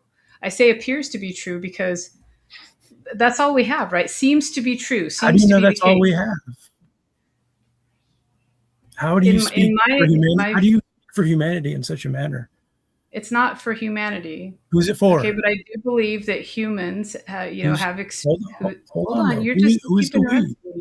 It's not for all humanity. Who is the we? I'm sorry, I'm interrupting. I'm doing it with a purpose. I think people have commonalities, and that's undeniable. We all have the same type of brain. We're all living in the same common, not experience, but I'm sorry to interrupt you again, but here on Earth. I'm sorry to interrupt again, and I'm going to have to. Okay. But how do you know we all have the same type of brain? Like, where is this information coming from? We've already talked about this. Humans have human brains. That's what I mean by that. Right. You've sort of explored and exhausted that that idea yourself. Right. But I don't understand what you're arguing. Right. What do you mean, right? You've exhausted that. You've checked all human beings. You don't want me. I'm just trying to get past that point. Why are you? I know exactly. That's what I'm pointing at. But why would you want to argue whether or not humans have a human brain? I want to know. Why would you want to spend time on that? I want to know how you know that. I trust all the people that cracked open human skulls and said, "Yep, this one's just like the others." Okay, so you have faith in what other people have said. Did they crack open all the skulls? So it's just that some people don't have human brains. We just haven't located them yet. Is that what you're trying to say? It's your claim that I'm asking the questions from. How are you having a refutation to the idea that human beings, genetically human beings, are born with some kind of human brain, even if it's just a brain stem? Because there are people that are born without the bulk of the the developed forebrain. They just have the brainstem to operate like the heart and the breathing systems and all the things that we do involuntarily. But it's human, genetic material. That's what I'm talking about. I'm talking about we all have a common way of perceiving things, unless we have disabilities. Like someone that's blind is definitely not going to have the same experience as someone that's not. Same with someone that's deaf or someone that has some other thing that affects their ability to observe or experience.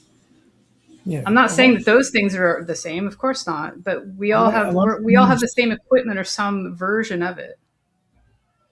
Yeah, there you go again, right? Like, yeah, but why would you have a problem with that? Why do you want to stay there and have the conversation be about that rather than other things? Well, that's the point that I think is being missed.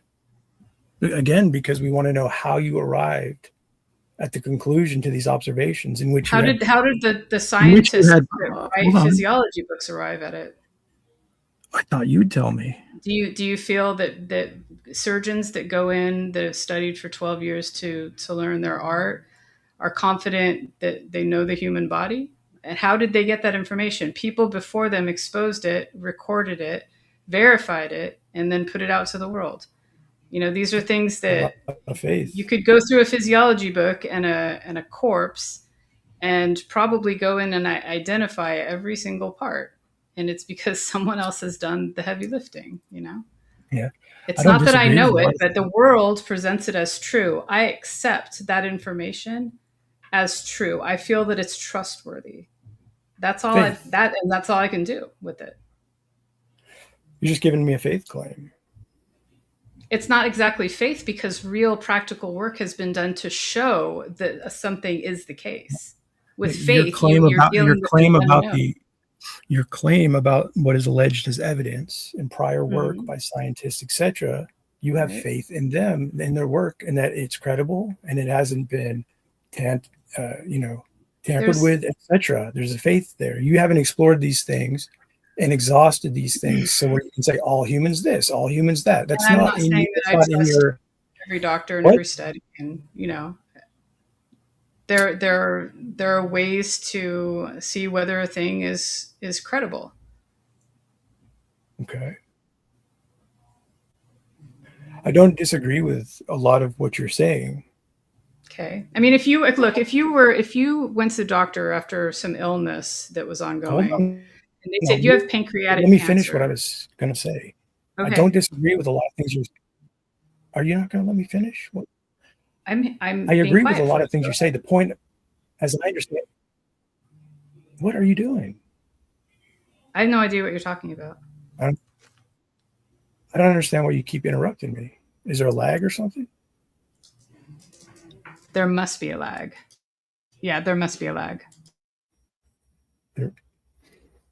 Well, then click out and click back in if you want to.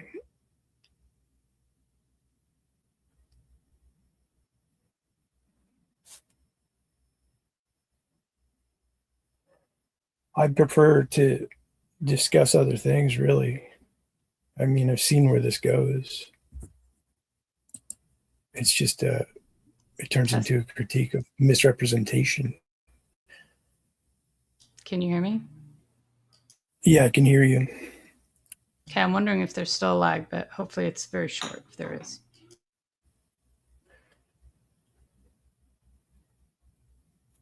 Okay, well. Okay, go ahead and finish what you were going to say, and then I'll say what I was going to say, because I know you're in the middle of something. I agree with a lot of things you're saying. The point, as I understand philosophy, is to explore how you got there, how you arrived there. Again, metaphysics, epistemology, ethics, the nature of existence, of being, how you know things, what you think you know, and how you behave within those domains.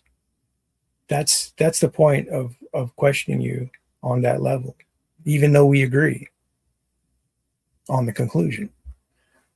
Does that make any sense? I guess so, but I guess, because I am, I try to, only believe in things that I feel are true or worthwhile information to hold as true. And if they change, and I'm looking out for that, I try to update my information and not hold, onto things that are untrue. And that's just how I do things. I don't know. I don't know how else to justify it. I mean, Yeah, exactly. it's just practice, Yeah, epistemic justification is going to be the fail point. Correct. I don't know if that's true or not. Yes, you don't know. That is what you're coming to the table with, so that in fact is the case. With what standard do you determine what is true or false? That's Peter's kind of asking the same question. I mean, right? if you worthwhile, go to you trust the experts. Are those actual? Do we still have a lag? How do we test a lag? Like you speak directly after I ask you a question to find out? Sure. Is that how? Halcy, how you doing today? I'm fine. There's a bit of a lag, is there not? There must be, because my little bubble is moving, but you're not hearing it until like a second or two later.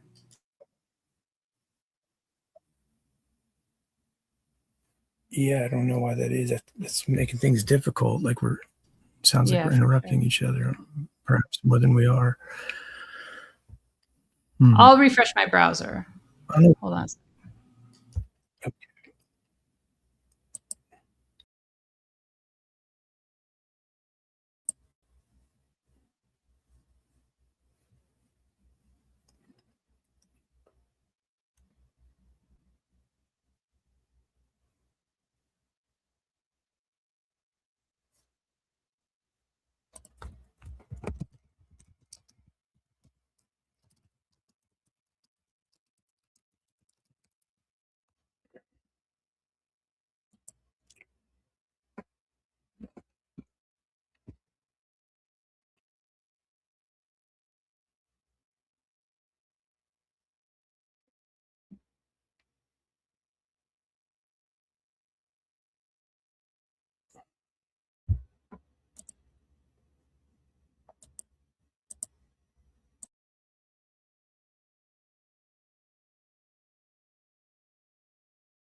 Testing.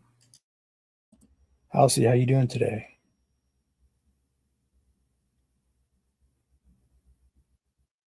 I'm fine, but I'm wondering if there's still a lag.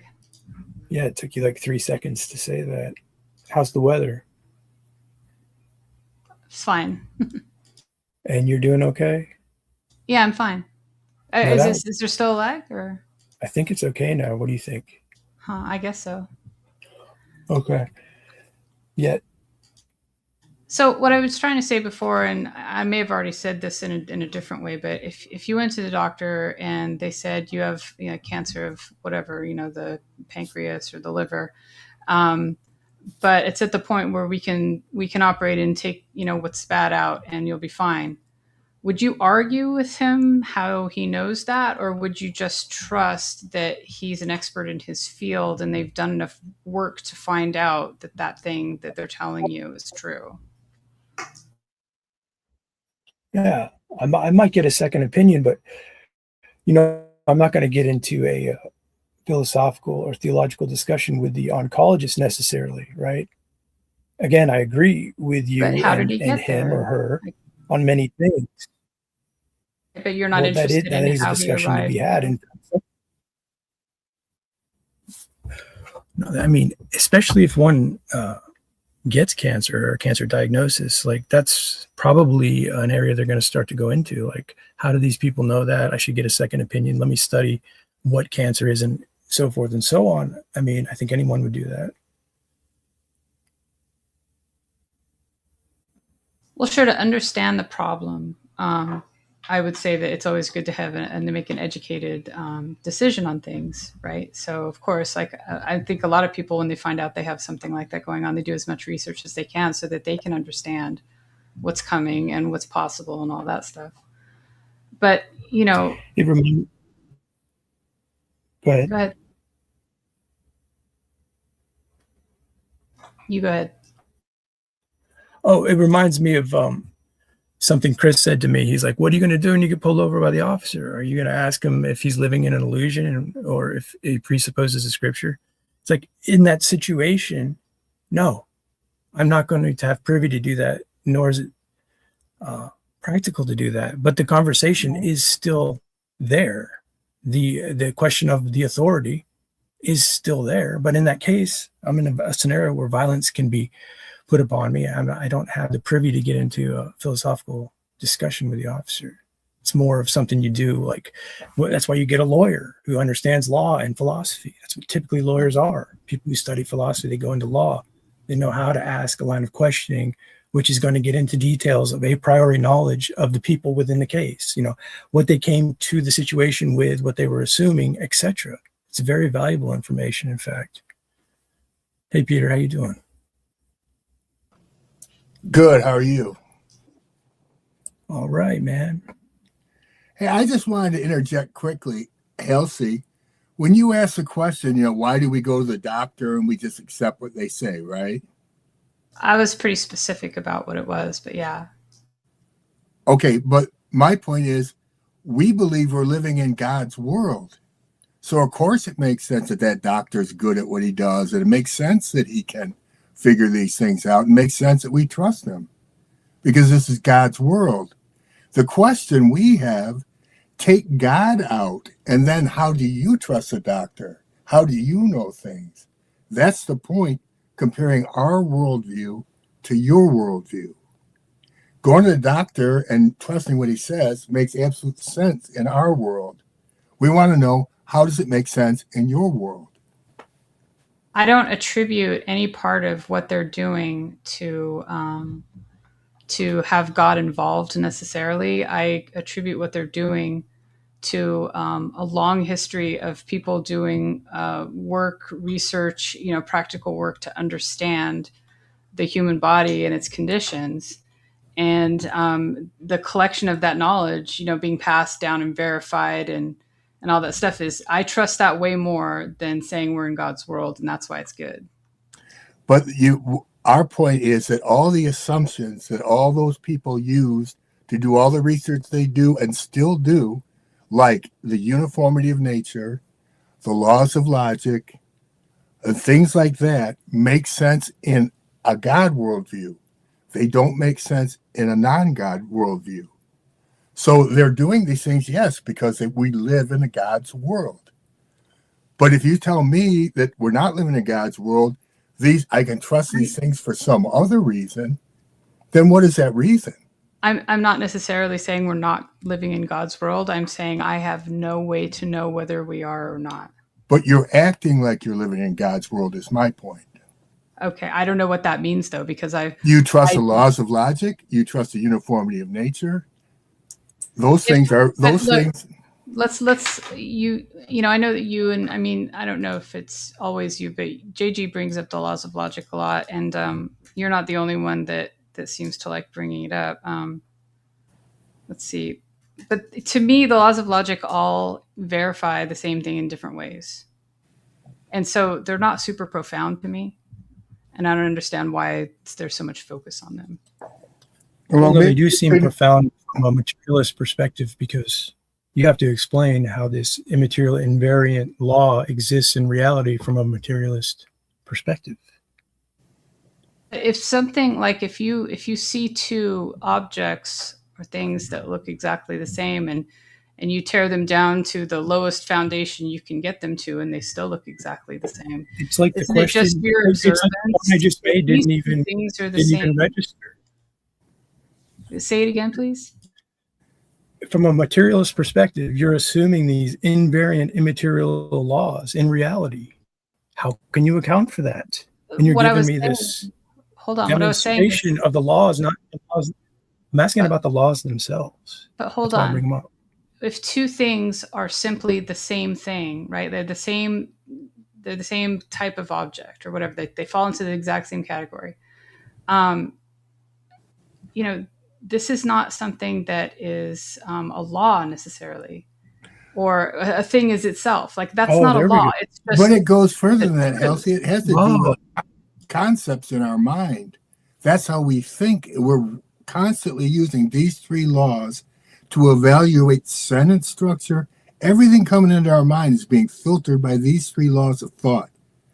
And that's universal for everybody. That's why we're able to communicate, because these three laws are controlling what makes sense to us and what doesn't make sense. And these three laws are immaterial and universal. These are just, they're laws that describe a process. They're not like laws like to set They a control standard. our thoughts. They tell us what makes sense and what doesn't make sense. Not So they're everybody not has laws that. now? Or they are I said, laws? I Okay. said they're laws that describe things, and there are laws that dictate things, like prescribe things. Okay, so are laws material? Some are, because they are made up. You know, they Are the are. laws of Okay, so what's a immaterial made up law that you would adhere to? And how is an immaterial law Can't write existing from bad your checks. Okay, that's just one of man's arbitrary laws, right? Well, yeah, I mean, but that's what I mean. Like, there's those kinds of laws that like dictate Okay, behavior. we're not talking about that stuff. I know that, and We're I said talking that about there's other actual, laws like that describe situations. talking about like actual presupposed laws of thought that exist in reality from a materialist perspective. Let's go over the first law of thought that you. Are you a materialist? Do you think everything is Probably. material? I mean, I don't think of things as spiritual, if that's what you mean. Like, You think there are material laws and there are immaterial laws as well? I don't understand what you mean by material laws, unless you just mean. I don't either. I don't either. I'm talking to a I thought materialist. that's what you meant. I thought you I'm meant talking that. to a materialist, and I don't understand Hold either. on. How, All you right. know what I mean? Well, there are some laws that are created, right, by people to govern society and behavior and to set standards and stuff like that. And then there's laws that describe things that say this thing behaves this way all the time without exception. How's that a law? That's what I mean. It's not. It's kind of like, it's called a law, but it's not really law. It's more like a thing. Okay, well, that tell me says, what a law, this is the case an no matter actual what. law is, then. Not what. Tell me what an actual law is, not something that sounds like a law. From your purview, what is an actual law? Are you denying the laws of logic at this point? No, I'm saying that they describe a thing that we can identify, but it doesn't set a standard for anything. It doesn't set a standard the way other kinds of laws do. So without a thing, so in other words, like without a thing to describe, there is no law.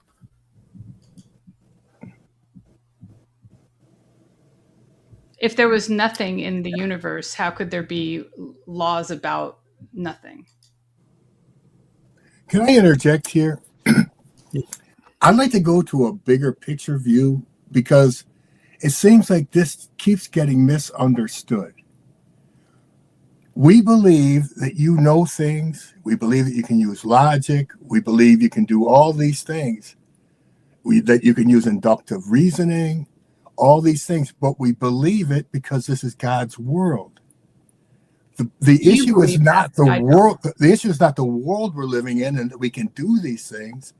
The issue is, if you take God out and say you're an atheist, how do you I know, but how do you justify all those things that we take for granted, we safely assume, but without God, they don't make sense to safely assume those things. Yours go through a God view, but mine don't. That's just, it doesn't, I'm not saying that God doesn't exist. I'm saying that there's no way that I can verify that God exists. And so I'm not going to insert God into between me and the world. Okay, I don't even want to go there yet. I just want to know if you understand what I'm saying.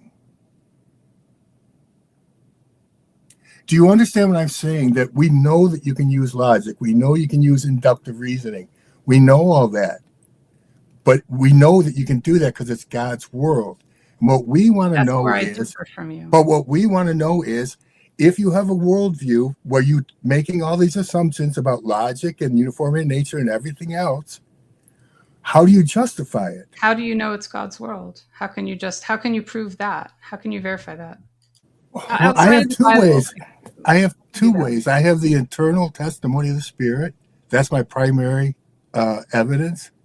And I have I have the Bible, and I have testimony of fellow Christians, things like that. Right. But it's dependent on the Bible. What did I tell you my number one evidence was? The personal Right.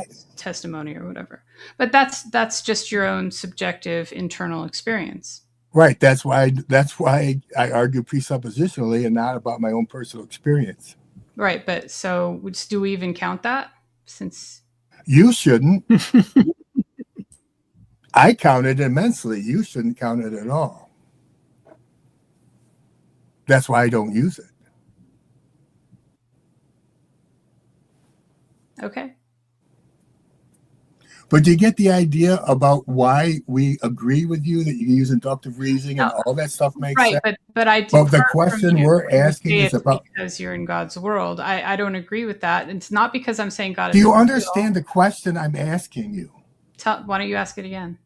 How, in your worldview, how you view the world, how do you justify these things? Like the universal laws of logic, like the uniformity of nature. How do you justify those things in your worldview? Well, it's hard to argue that a thing is what it is, right? It's hard to argue against that. That doesn't. How do you justify the uniformity of nature?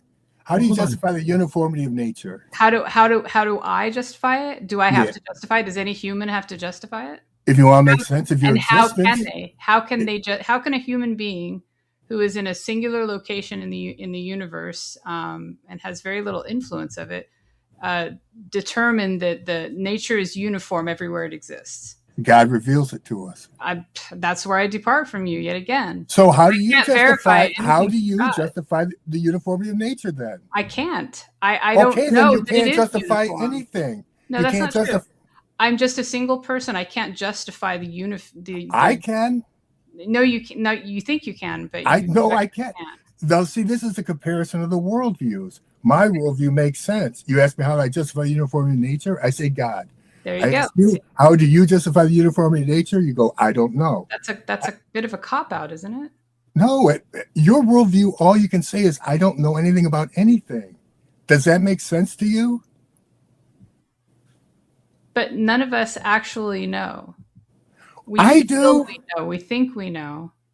We hold it in a place. How did you come about that knowledge, Peter? No. How did Peter come about that knowledge? He says, "I know." Hold on. How do you know? How do you know you know? It was revealed by God. How do you know? How is it revealed by God? Through general and special revelation. Does it have to do with a certain book? Yes, it does. And the author of that book would be? Why are you asking me questions?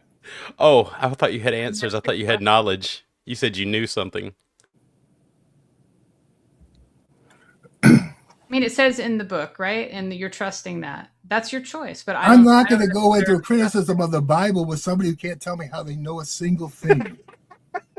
Right. It makes sense to stay in philosophy. It's just idiotic. Grant him everything, Halcy. Just grant him everything. It's fine. He's not looking for a grant. I don't need anything. He needs the validation. He does. Halcy, just agree that they're right about everything because they've got special knowledge from the book. We'll trade Will in for a minute here. From the feeling. You want to wait out back? Right? I mean, that's the bottom line. It's the feeling that the book gives you. And that's... Oh, come on. You shouldn't have traded Will. Oh, really? You want to get into ethics right when you come in, Sparkle? Yes. Right away? How you doing? How you doing? Fine. Hope you are. Halcy, he's asking you for justification. If you're saying you don't have it, the point is that you don't want to get into arguments without justification. If the person on the other end of the argument, let me finish. The person on the other end of the argument knows how to ask for justification, knows how to give it, and knows how to navigate your answer regarding justification, you're going to be in trouble. That's what I see happening here. It doesn't seem like you're picking up on it or you're dismissing it like, oh, that's not important.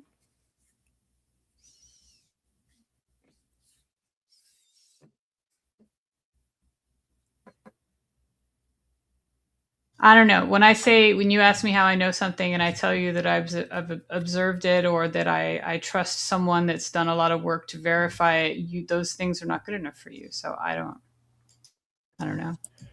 Why do you keep it at it's not good enough for them? You tell me What that do you because think you're I'm not actually seeing saying? it through the lens of this is God's world. It doesn't mean anything, and I can't justify it when all you have to justify it is the Bible. Like that's all you've got. No, we don't. And your own personal feelings Halcy, about it. You know, we have the uniformity of nature. We have the laws of logic. We have this world we live in. These are all evidence of God. the uniformity of nature is just an idea, though. You can't personally verify that the uniformity of nature is in fact uniform. And everywhere. It's been revealed to me by God. Yeah, but that's just something that you can't show that to anyone else, right? You could just tell them about it. I can tell them about it, and I can show them the Bible, and I can talk to them about God. But the point is, you have a God world view over here, where the laws of logic, uniformity of nature, I can explain it all. I can tell you how it all makes sense. Right, but stop, please. I go to your worldview, and you can't make sense of anything. Everything is I don't know. Because look, I'm not going to depend on an idea or a single book. Halcy, do you see what I'm saying? I do see what you're saying, but I'm just telling you that the position I have is that I'm not saying that God's not a part of the picture. I'm just saying that if I'm going to look at something, I'm not going to look at it in any way depend on God as an explanation for it. I'm going to look for all the other things that support it and consider God in the picture, but not in the way that you do. Do you recognize it? Depend on God for it. Do you recognize that you're assuming a whole bunch of stuff that makes no sense given your worldview? It's true no matter what, right? So it should be true without putting God in the picture for it. It's true because God is the picture. But in your worldview, you don't have God in your picture. So you couldn't know whether it's true or not. I don't have God justify it as part of couldn't justify your knowing it. It's okay if you want to feel that you are justified and that you know what you need to know for sure, and that feels good to you, because that really is a less anxious position than being uncertain. And it's not his argument. Sure, You're trying to move into hold on. You're trying to move him into an appeal to emotion on some level of comfort. It's not his argument. Have you ever looked up epistemic justification? Have you ever looked up that specific term? Yeah, we don't know what your epistemic criteria are. You just say things that you believe and allegedly know, and then when you're questioned about it, you sort of back off and say, well, why is that important? Don't we all know that? You should look into epistemic justification for more clarity on what Peter is pointing out to you.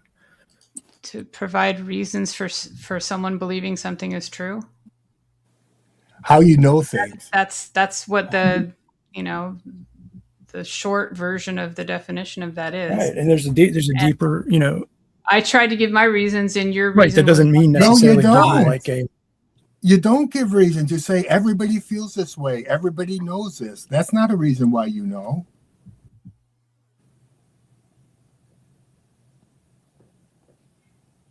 If we ask you for the reasons why you know, within 2 questions, we'll get to I don't know. I'm just saying. That's what I'm saying. Your worldview have some common experiences, right? Is that not correct? Since we all have similar equipment and similar ways to observe things, is that not at least somewhat true? Or do you understand what I said about the worldview comparison?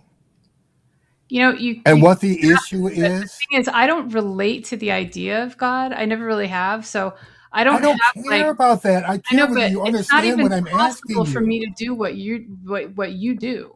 I'm just telling you that. I just don't get to feel like you understand what I'm saying. Yeah, steelman it back to him if you can. I guess that's where you are now.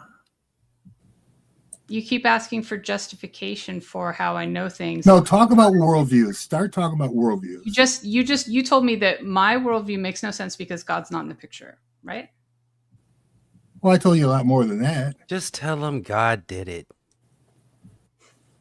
I have no idea if God did it Hey, or Will, not. I just don't Will, if depend you on want to hang out, dude, why don't you it. just, try to be mature, Huh? dude? I all am being good. mature. The only You wanna hang out, it's just try to be- clear. I'm trying to be mature. The only thing that you two can hear is something about God being responsible for everything. And if you don't say that, you can't think properly.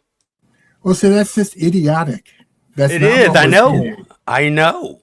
Well, you don't It's not really- understand it. Well, you ought to bow out of these conversations. You really should. Yeah, it's probably true. He did it. I didn't do it.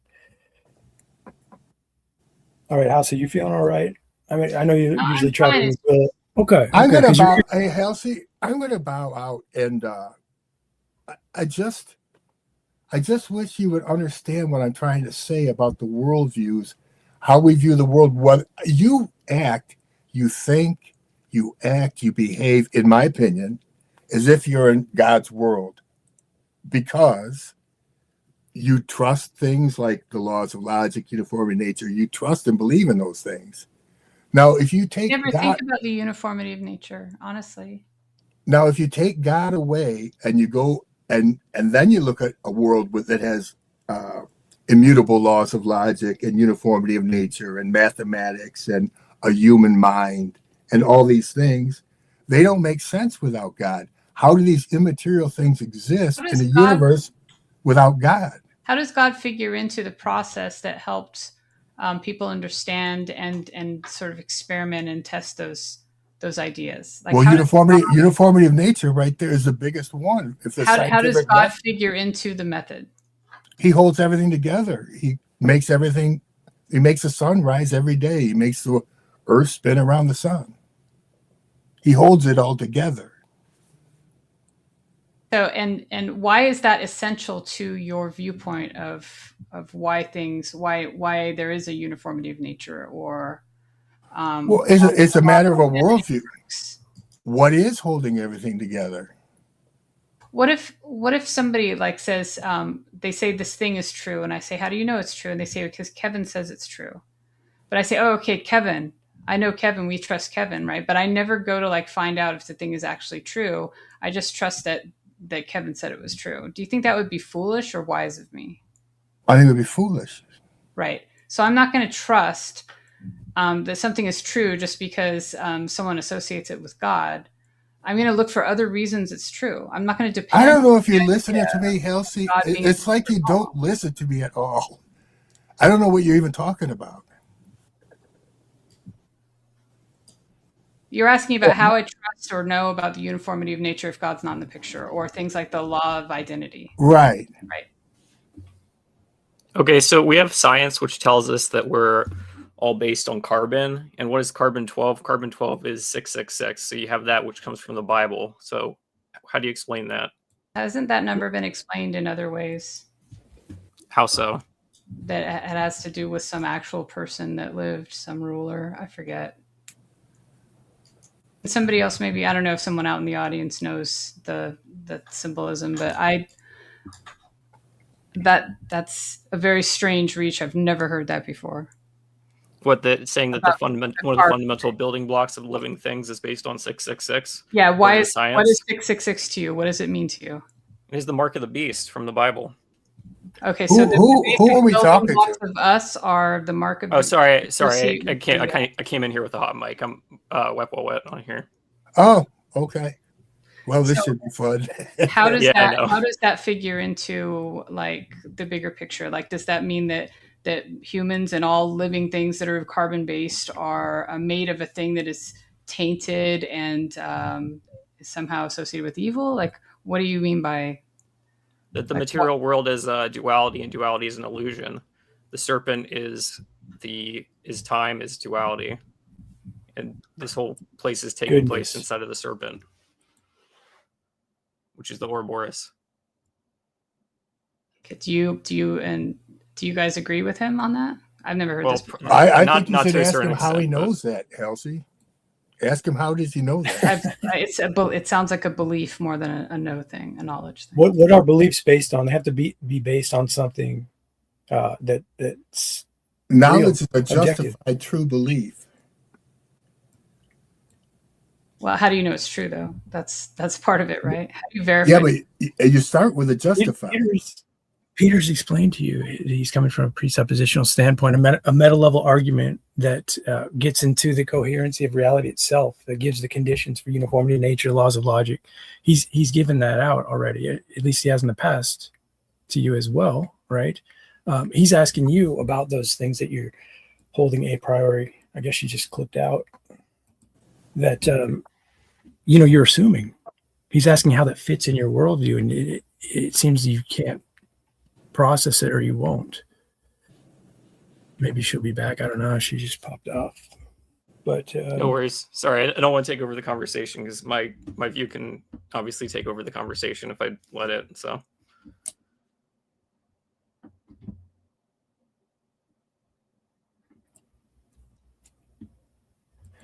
No, it's fine. She had to go. I don't know. I hope she'll listen to it afterwards. I just don't feel like I'm getting. They will listen to that after this. They'll critique it at aces, and they'll just miss all the points even more. They definitely will. I think that's what they come over here to do sometimes. Is they're just convinced that we're not saying anything, so they're having a good time. And then when they feel like it, they'll get on and just, do what they do. Just make fun of the way we talk or how we believe in God and not really get to the points. Again. Yeah, they can't say where their ideas originate from, which is a problem. So.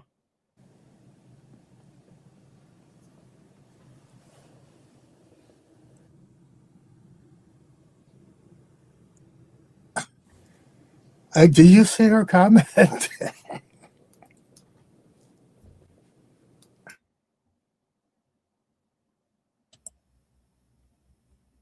Well, no, Well, we're debating, and they don't discuss it. They don't share my viewpoint on everything, but so.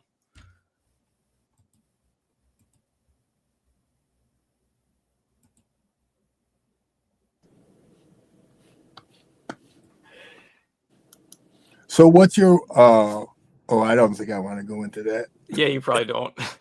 I got to be honest, you probably don't. Do you believe the Bible is true? Yeah, the Bible depicts the fall of man from my perspective. Do you believe Jesus rose from the dead? Everything from the Bible is a true conglomeration of a larger story from my perspective.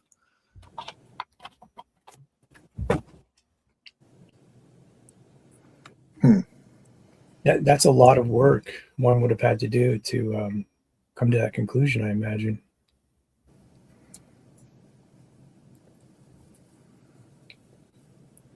Yes, I mean, I obviously have to cross-reference in many different places, as I've talked about before.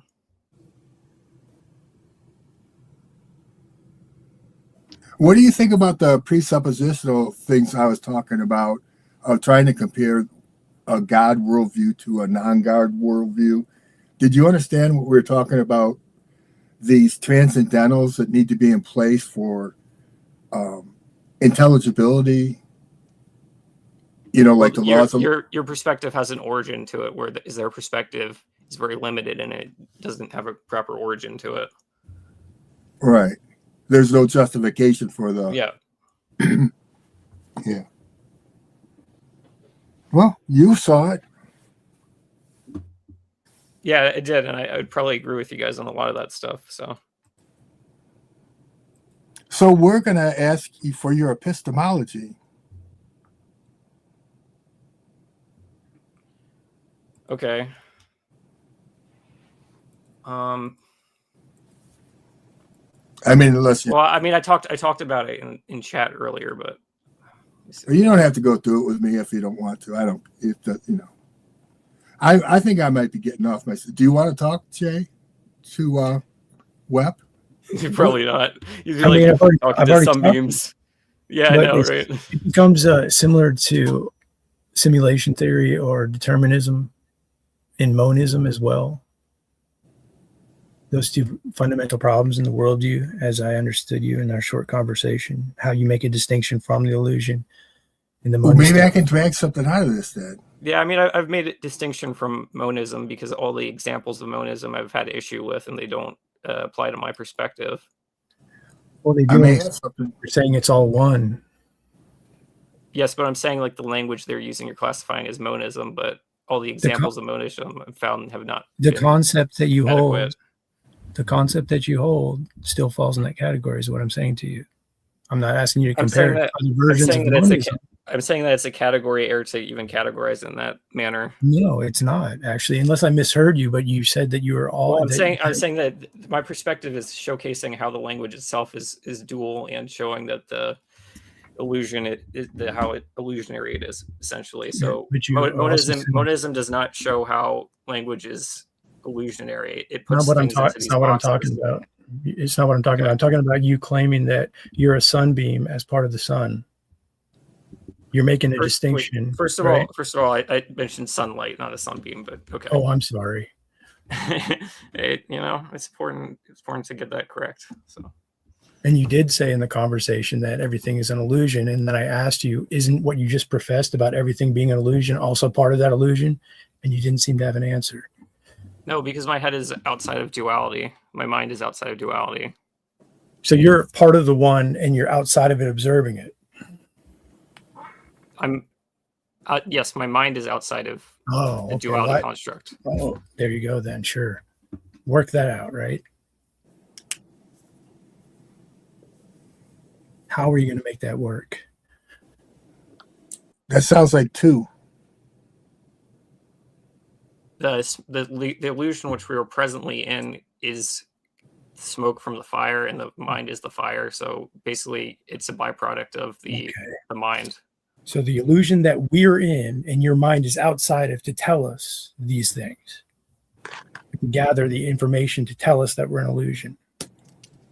Yep. Wow.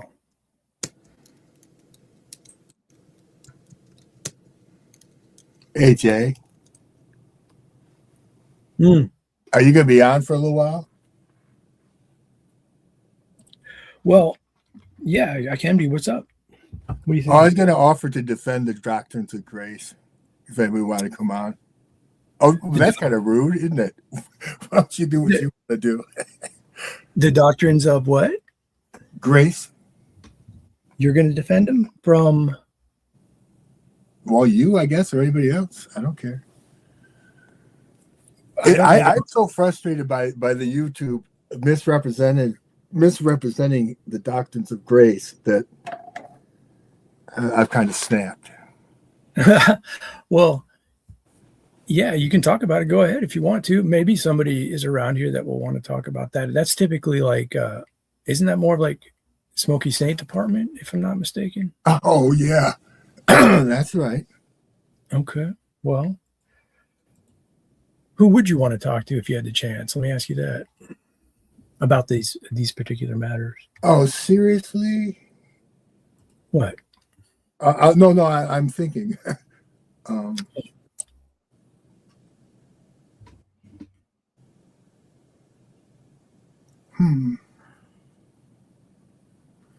Can't really think of somebody that I don't already talk about it right now.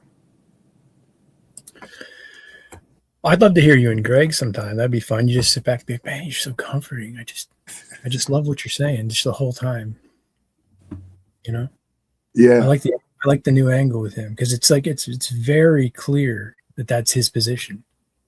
And well, it is, except that he's over here typing over and over in the chat that something's wrong. Something seems wrong, but you're doing it just right. I can't figure this out. Yeah, every time.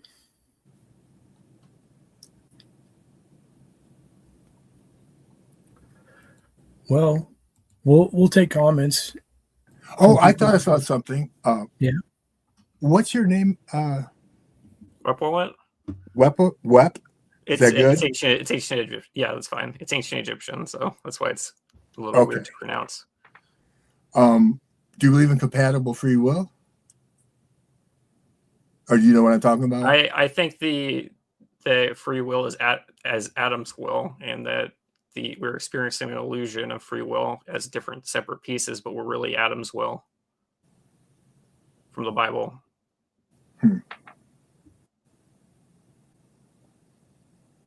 We are Adam's will? Yep.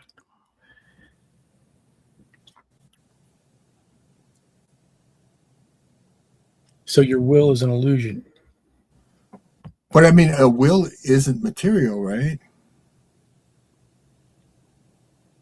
Well, the will Oh, is it's all an belonging to, illusion. the will is belonging to Adam, which so it is an illusion in a sense because it would become fragmented. So we're not. Okay. Are we not material? No, we're belonging to mind. The separation of mind and matter is an illusion.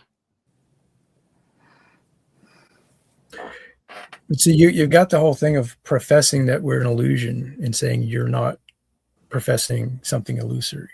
That's going to be the problem. And then you're going, oh, well, no, my mind's outside of this.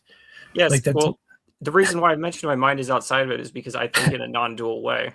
So yeah, because you have to move things around in order to try to make this work. What I'm saying to you is you're saying it's all an illusion as you are part of the illusion.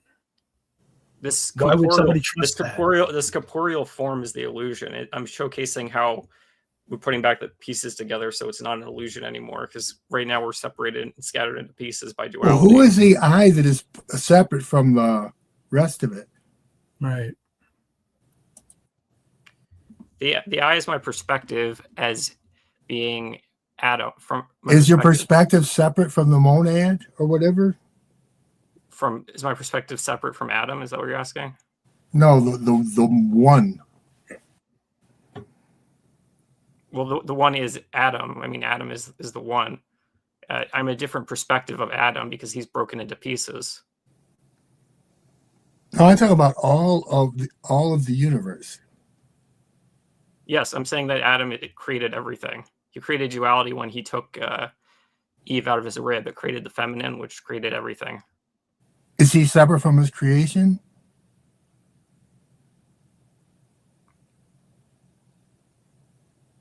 No.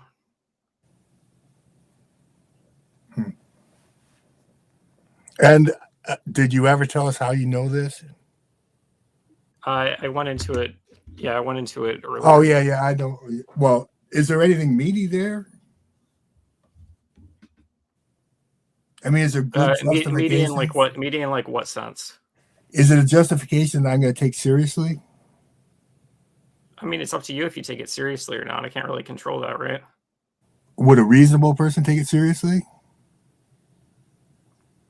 Well, by what this society considers reasonable, probably not. Well, what about Upper Midwest? What's going on? I don't know. Some loaded questions here, Pete. Well, let's go. Oh, you got a cat over there? Oh, yeah, my little. Oh, she's so precious. That's nice. Yeah, but she doesn't sound precious. She sounds angry. She sounds like a billy goat. Yeah, that's fair. I have a cat that screams at me sometimes. So.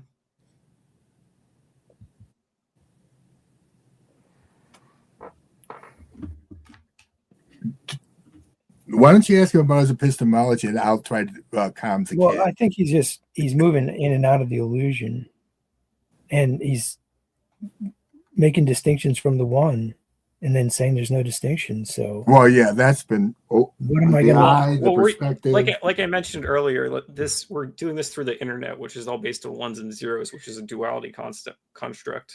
So what I'm trying to do is I'm trying to bring all the pieces together to see it as one entire thing instead of separate pieces. Yeah, I mean, what makes you think you're going to be able to do that? I don't know if I'm going to be able to do it in this lifetime, but I'm just trying to. Yeah, but I was asking what makes you think you're going to be able to do that? Like, what are you resting on to say that is possible? So I'm going to attempt it? Because duality is an illusion? Because duality is an illusion makes you think that you can possibly know everything you want to know in this lifetime? I'm not following. That it means that I could possibly dissuade the illusion, is what it means. How do you know whether you're in the illusion or out of it when you're making claims and having thoughts? because it's not based on dual constructs like time and all this other stuff. What isn't? My mind, my ideas. Do you seriously believe this? It's my perspective. You don't have No, to. no. believe it. I'm asking. Do you seriously believe this? It's not belief as much as it's my perspective. But yes, Is it like a perspective you're playing around with, or it's legitimate? This is how I view my existence. Yeah, it's how I view things. Is legitimately how you view your existence after many years of thinking about things. Yeah. Well, I mean, I don't care if you think it's ridiculous. That's fine. But yeah, it's my perspective on things. No, I'm not saying it's ridiculous. But I just don't understand why you would think such things or put any faith in them whatsoever. It's not about faith. It's about my perspective and seeing repeatable patterns. It's not about faith. You're saying you have Well, faith. it's definitely about faith in yourself. You've come up with it on your own. I mean, come on. No, well, not really, because I mean, things could return outside of duality or not. I'm just trying to play my role in that. Who shares your view? Duality. Who do you know that shares your view with you? I don't really know many like proper non-dualists that don't have some kind of conflicting ideology. So it's kind of hard for me to say. Nobody. Why would that be a hindrance? Why would that be a hindrance to you? Because you have conflicted dualities too. Well, those are illusionary. Oh, those ones are illusory. Okay. Well, if you could point it out, then maybe I could explain why.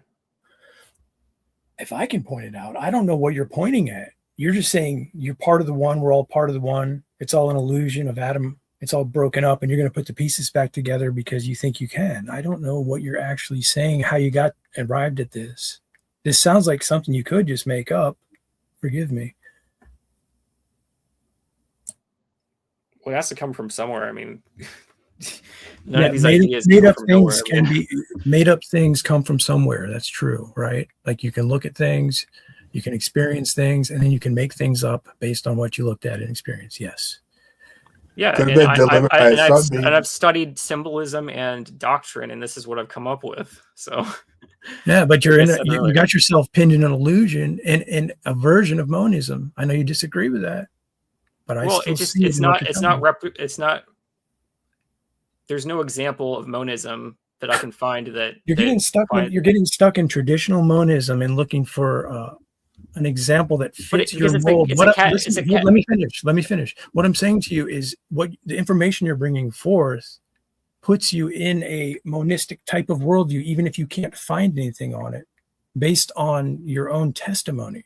Okay. But I'm saying the language itself is dual. So you're trying to put me in a dualistic category in and of itself. And I'm saying that my perspective doesn't replicate any of those examples of monism. I'm not trying to put you in a category necessarily. I'm listening to what you're telling me, that we're all one. And then I'm listening to you make distinctions. And I'm asking you how that can be the case. And you're saying, oh, well, because part of it's an illusion. Then I ask you which part and how you know which is which. And you go, because your mind is outside watching all this happen somehow. It sounds like nonsense. I'm sorry. All right. Well, I'm saying that you're consumed by the material phenomenon, and that your mind is inside of the material, which is the illusion of duality. The other aspect of this is the epistemology, because when we ask you, how do you know this? You basically said, I made it up. And nobody is going to listen to your explanation and the fact that you made it up and thinks it's true. Nobody's going to believe it's true. So I can put it this way. I discovered the information from looking at doctrine and symbolism. Well, it's still you. That's still you doing it. It's you deciding what you want to accept as true or not. Because it came internal from an internal source, which is myself. Well, I know, but nobody's going to. You have a wild theory, and your only justification. You have a wild theory, and your only justification is I made it up. The information came to you as a ray of sunlight. Yeah. Okay. Well, I don't know. I don't think many people are going to think that's Yeah, that's fair. That's fair that you think that, but I'm just saying that it's fair that I think that.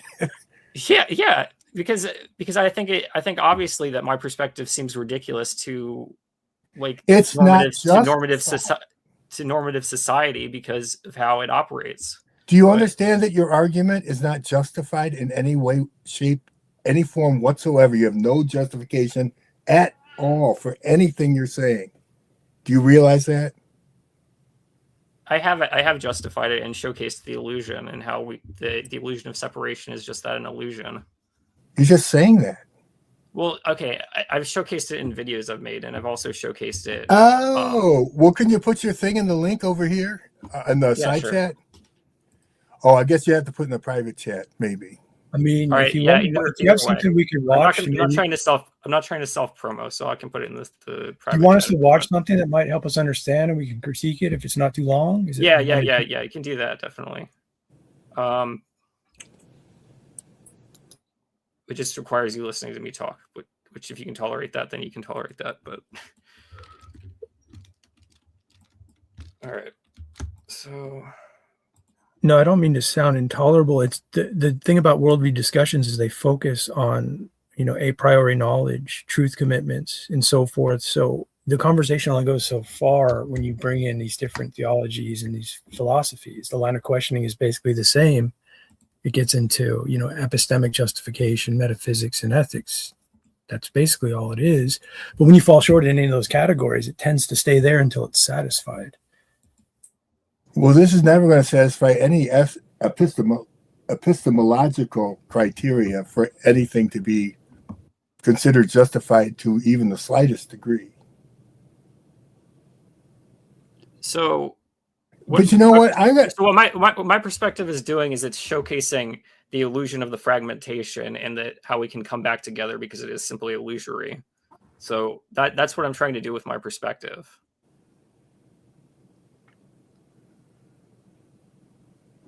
Well, say what you will about National Socialism, at least it's an ethos. All right, let's check this out. I'll just pause it when somebody wants to talk. All right. So in this video, I'm going to cover the reasons why we are here, according to my perspective. So to start off, we're all made up of atoms, atom Ra, which is the sun. And the sun is the premortal flame, which is both destruction and creation. It is the crown, it is the mind, and it is also the lake of fire. Now, the Bible, which is the male and female bull, which we can see right here, which is Adam, the actual bull itself is a shadow cast by the flame. And this form is merely an illusion mirroring the actual premortal creation mind right here. So next we go into fragmentation, the moon. The moon is the mirror, and Adam became fragmented when he looked into the mirror and saw his own reflection because Adam is Narcissus. I mean, basically, it's going to fall into Gnosticism, and epistemology is nowhere to be found. Error 404 in Gnosticism. And Narcissus became so infatuated with his own reflection that he became fragmented. By drowning in the mirror, his reflection, the material lie, is carbon-12, as we can see, which sustains life in the material realm, is 6666. And as we can see, the moon is Thoth's crown, which is his mind. So this is taking place in Thoth's mind, and Thoth is Saturn. So as we can see, this whole place in Saturn, which is the duality tree of life, which is the lost continent of Mu. As we can see, the name for the lost continent of Mu is the tree of life, which is right here. And as we can read down here. And his tail drew the third of the part of the stars of heaven and did cast them down to earth. And the dragon stood before the woman, which was ready to be delivered, or to devour her child as soon as it was born. As we can see, the Ouroboros, the Jesus and Mary chain. And so this is how the light became fragmented. And I'm going to go into it further in this next clip. Pause. All right. In this clip, we can see the same thing I was What is the light? The light is the sunlight, the light of the sun. As I mentioned, it's Adam's crown, which is his mind. Okay. I was just hopeful. Talking about earlier, which is Adam falling for the material lie. As we can see in this clip, he's looking at the woman in the silver screen, which is the moon. Annoying. Silver screen is the silver. It's just the Madonna music video, but I had to censor it because YouTube's annoying. Oh, it's Material Girl, isn't it? Yes, it is. Halcy song. Lake, which is the moon. As we can see, this guy has the Saturn, the seal of Saturn on his sweater. He's infatuated by his own reflection. Yeah, I think I visited this over a decade ago. I think you're getting into some Freemasonry Gnosticism here. But again, that's going to be the problem, is epistemic justification. You just know because you know, type of thing. Well, it comes from an internal source, from my Right. perspective. So That's the same answer. You just know because you know.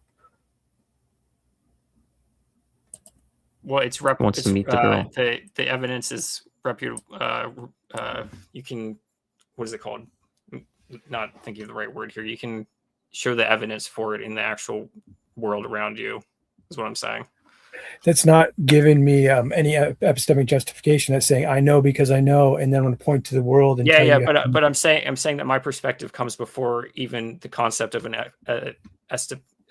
as a justification for it would exist to an extent, because Really? this isn't like an all-encompassing view. Yeah. So you're beyond. So in other words, you're beyond epistemic justification in a sense. Exactly. No, I'm serious. I'm serious. Yeah. Like, no, if you want to think about it as like the ultimate state of the mind, then it would be. God would be? The ultimate creation and destruction would be. The most primeval form of destruction and creation would be. Have you ever met Dirty Varmint around here? Or are you new around here? I have not. I'm actually pretty new around here, and that's why I had the whole disclaimer thing before I came on in the first place. I didn't know anything about it. Yeah. You guys don't have the same view, but I'm getting Dirty Varmint vibes for some reason. It's like he doesn't usually. Is this just a way for you to call me dirty? No, it's just his name. He does it to himself because he opposes everything. He's got his like own personal view of it as a Christian. Like nobody agrees with him. It's just his and his alone, his own doctrine. But the way you sort of navigate this is you're just happy to be able to talk about it and show your material. You're not defensive. He does that too. But then, well, anyway, that's all I had. I don't want to make it seem like you guys are the same or anything. I'm just getting those kind of. No, that's fine. I appreciate you having some extra insight. And if we listen to the lyrics of the song, we can see how this is all relevant, because she's a material girl in the material world, and etc. You've probably heard this song before. You know, and also see. Madonna is an example of a singer who doesn't have excellent range, doesn't have, loud voice or any of the things you associate with great singing. It's just the timbre of her original timbre and, pronunciation and sound of her voice that's just incredible. That's why she became so famous.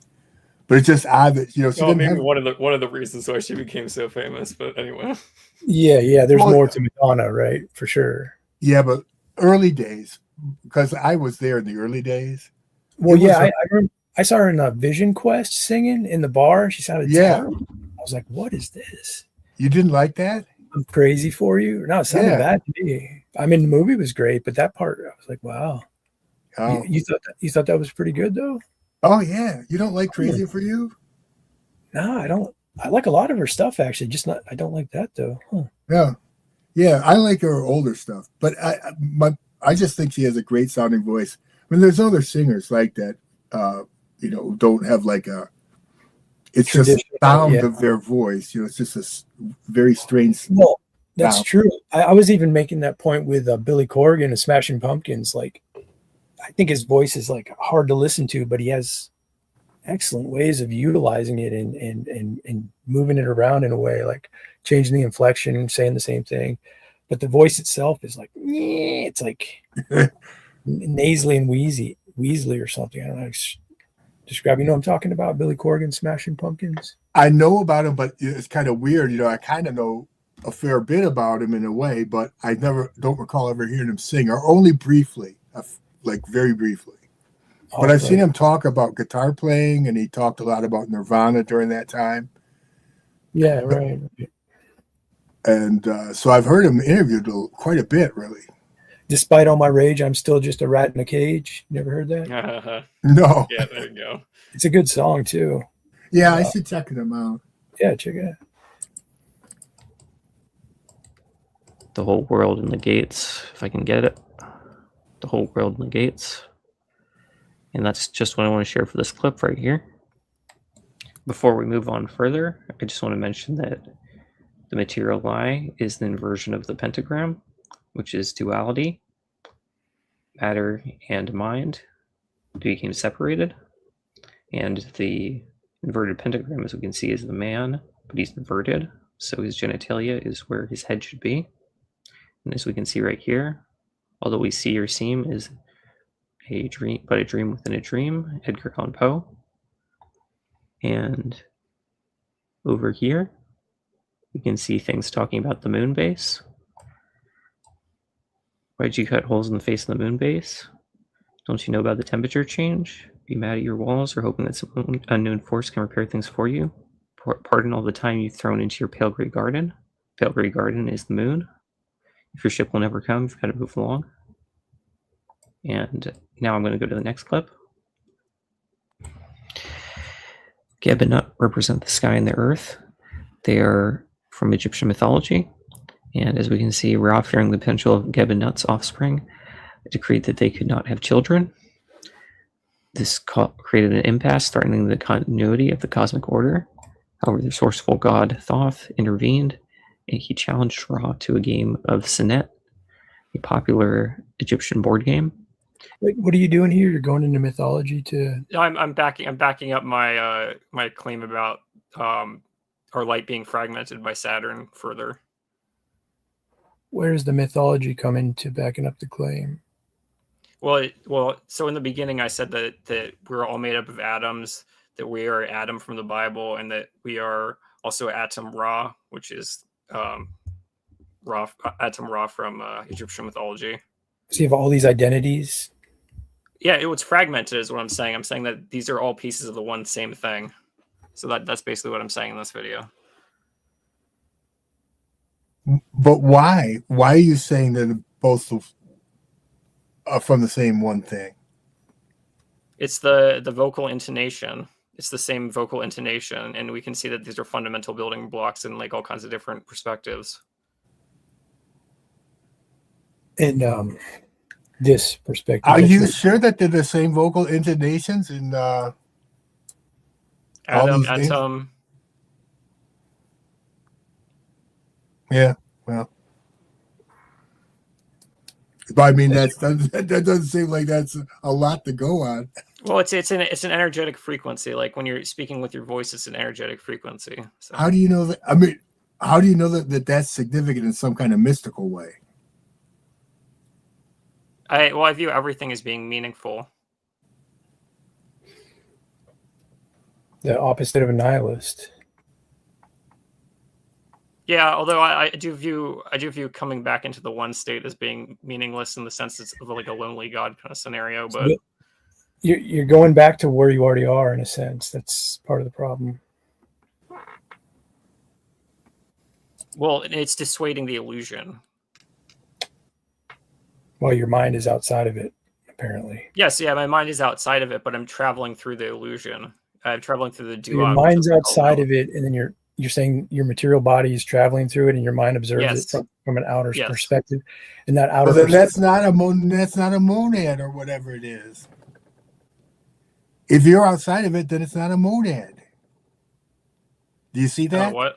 Yeah. Whatever mono thing it is. Yeah. Where's the mind? How does the mind exist outside of it? Where? The mind is a metaphysical construct. It's not the material mind. It's I know. it's like the Freudian mind. His question is, how is that outside of the one? It has to be outside of the one to observe the one, right? I've already showcased it in the depiction of the Baphomet, which shows that the fire is outside of Adam's head. It's above him. But then it's not one. Then it's not one, right? If you're observing something, it is. It's the fire. It's the fire and the smoke. The smoke creates the dream, which is the body. It's a bit of a borrow, I would say, from the Trinitarian perspective here, Peter. There's like an essence energy distinction trying to be made here, but it looks like you have a hodgepodge or an amalgam of all sorts of stuff. Like even in the demonstration prior, like you got this Masonic, sun, moon, Baphomet thing. Like those are all interesting ideas. What we're asking is how you're putting this together. We start to question the internal consistency, and you already have like a mind existing outside of the one, telling us about the one, and then you're part of the illusion in the one. So it just seems like a big mess to me. Because the second dream exists within Adam's shadow after Adam's dream. Of course. I mean, you didn't mention the second dream, Well, yes, the second dream is duality. That's what I was getting into. That we're existing inside of the light was being shined into to Saturn's crown, which is the moon, as I mentioned earlier. How do you discuss this in public at all? Yeah, well, not really in public. I've discussed it with other people before. If I might add, yeah, go ahead. So you're saying you got special revelation via the sunbeam? The sun itself, I guess. Is that right, Webb?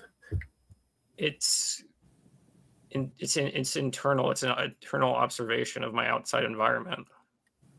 So because and then you point and try to justify it with the outside environment. But I mean, you realize that obviously you have no justification. If you ever tried to argue that this was true, you have no justification for it. Do you recognize that? Well, again, I'm not arguing so much as I am showcasing how the pieces come together as one larger image. Should we believe it's true? You can observe what I've said and see how I make these connections. He's asking you a specific ethical question now for a purpose, because he's going to move into ethics, right? Because that's another domain that's going to be challengeable here. Should we believe what you're saying? Should we believe the truth? And there you go. It's really not important. It's not important whether or not we should believe the truth. You just made this slideshow. So my motivation is look, you're going to fall into another should claim when you try to avoid the should claim. That's the point. Like, it's part of philosophy. Ethics is unavoidable. There's a reason to go into ethics. So I'm viewing this through a lens of a separated piece of the larger puzzle, and I'm trying to. No, what I'm saying is that from my perspective, I have the selfish urge to view myself fully as being one again, because I want us to have a different dream, basically. Wow. Should we believe what you're saying? It's up to you. So you don't even know. That's just a crazy position. You see that, right? We should believe the truth. Should we believe? I don't think you should believe anything. I think you should see what I'm posting here do is you think we should believe what it's a collection of facts that replicate themselves in a pattern. should we Should take we what you're believe saying- true let things? me ask you a question here. Should we take what you're saying seriously? I think that you should see that I'm trying to present it as a replicatable pattern of facts, and that if you don't see that, that's your own fault. But that's my perspective. Fault being a problem, or just that guy just doesn't see it my way. No big Fault? deal. What? From my Was something perspective, wrong? you're just going to be stuck inside of duality if you do not see it that way. So What's the consequence for doing that? that you're going to be looped back around again in the same story that we're experiencing. So when you tell this to somebody, you say, well, you might listen to me or might not. You just might loop around again. You don't find that important to say, no, you ought to listen to what I'm saying. It's true. Why can't you do that? No, I'm saying that my view showcases a collection of no, but why can't your position position witness and say, like, this is the truth and you ought to follow the truth? Here's the consequence. You're going to loop because back. I'm not trying to be good or evil. What are good and evil from your perspective then? Dual concepts, they're one and the same, the two sides of one coin. The same thing? Yeah. Oh, there we go. So evil and good are the same thing. Yeah, they're two sides of the same coin. People justify things for the good of it, and it's evil to someone else. It's just two sides of the same coin from our perspective. So like heinous abuse of children is just a thing that happens. It's not really evil or good. It's just what happens. Well, that's kind of like a loaded question because you. No, it's not. An example. It's not a loaded question. It's an important question. Well, yeah, but I'm saying like you're trying to say that from like an objective standard, but I don't know what you mean by abuse. I don't know what you mean by that. You don't have any objective. Abuse children are? There's no objective truths in your reality. You're acting like there's an objective version of abusing children, and I'm not saying that there is. Okay, so your worldview entails a case where an opening. So in some cases, it may be okay to abuse children. No, I'm saying that you haven't provided a standard for what abusing children is. I haven't. Okay, well, in your worldview, in some cases, it may be okay to grape a toddler. Oh gosh, so you can't even say it on here because of YouTube. All right, I know there's a point to do that in philosophy, though, to get to the crux of the matter. You can't, in your worldview, you can't say no. You can't say definitively that someone ought not do that. That's what I'm driving at. There might be like there might be like cultures which exist that don't see that as being bad, though. And maybe they've just determined that it doesn't cause damage to the child or something. So at the base of your philosophy, when a child is harmed, you go, well, I don't like the way that looks or sounds or feels, but who am I to say that they don't know something I don't, and they did absolutely the right thing. Well, and also good and evil are the same side of the same coin, or whatever you said. So you don't have an actual ethical position. Your worldview is going to fall apart here as well. You got the illusion problem, you got the monistic problem, and now you have the ethical problem. Well, it was the knowledge of good and evil. Don't forget the epistemological problem. That's a big problem. Well, of course. I mean, you know because you know, and you say you know, and that's that. Well, the Bible backs up that it was the knowledge of good and evil that caused us to fall. So the knowledge itself of being good or evil is really what causes good and evil. Suddenly the Bible comes in now, right? Like you get to pick and choose from the Bible what agrees with your... No. Everything came from the Bible. The Bible is a depiction of the fall of man. It's how Adam became fragmented. It's what it depicts, but it's read from a more Christian perspective, which doesn't allow you to see the full picture of it. Which part of the Bible is false? None of it is. It's just told from a different perspective. So the Bible is true. Yeah. Okay, well, you're not. You must be reading it in a very individualized way to come up with this sunbeam on top of the scriptures. Sunlight, sunray, whatever. I mean, that's a departure from the scriptures as I know it. You're saying the whole thing is true, and then you come up with this, that you're a ray of sunlight? You can't make this work. I'm not saying the Bible is the only true thing, though. What I'm saying is that it's a combination of... No. This is where you're going to fail too. The Bible does not give way to any other gods, any other savior than Jesus Christ. You can't play that card. No, Theoretically, I'm saying hold that up. the whole concept of Jesus came after Adam. Who is Jesus? There's another point of that's a problem is you actually can't use anything inside from the illusion because it's all an illusion. You can't say that there's any truth within the illusion because it's all fake. Right. Well, I'm saying that you can derive truth from the Bible and how it. You can't. You literally cannot, because the only truth is from your perspective is the sun. Not even anything that the dog crystal produces is a lie. Yeah, so and Adam, even the Bible is a lie. And Adam is the dream is the sun. He represents the sun. So right, that's what I'm saying. The problem is if that's also inside the illusion, that's not true as well because it's inside of illusion. There's no way to prove that that's actually the case. It's not inside of the illusion. I'm saying that the Bible depicts how man became fallen. Right. It can say that, but what I'm saying is that story itself inside your framework is an illusion. Every story, every myth is an illusion that's created. There's no way to know if it's actually the case because we're living inside someone else's dream. It's a pattern. It's a pattern is what I'm saying is the same pattern keeps repeating itself, and I'm putting the pattern together. Right. That pattern can also be an illusion. Well, then it is a illusion inside of a larger picture. So fundamentally, I'm peeling back the layers of it. Right, you could peel back many layers of an illusion. It's still an illusion to its core. You can't get yourself out of the illusion. You keep on to say that you're outside of it, but well, you're yes, not. My mind is outside of it because duality is an illusion, and the illusion belongs to Adam. If you're saying duality is an illusion, you're saying your worldview, your dualistic worldview is an illusion, and you've said it multiple. No, I'm saying the fire, which is the mind, is not an illusion. It's fundamental creation and destruction. Yeah, but your mind is outside of the one, giving us this information within the one, and then you're going to go back to yes, because I'm saying I see this all being illusory, and I'm trying to showcase how all the pieces come back together. Well, that doesn't answer his question. You just shifted to something completely irrelevant. You got the mind outside. You got the mind outside of the one. How is that? How is that possible? Because duality itself is an illusion. So I'm saying that doesn't answer the question. It doesn't. Yeah, because I perceive myself as outside of it because I'm not subject to duality. Are you outside of it?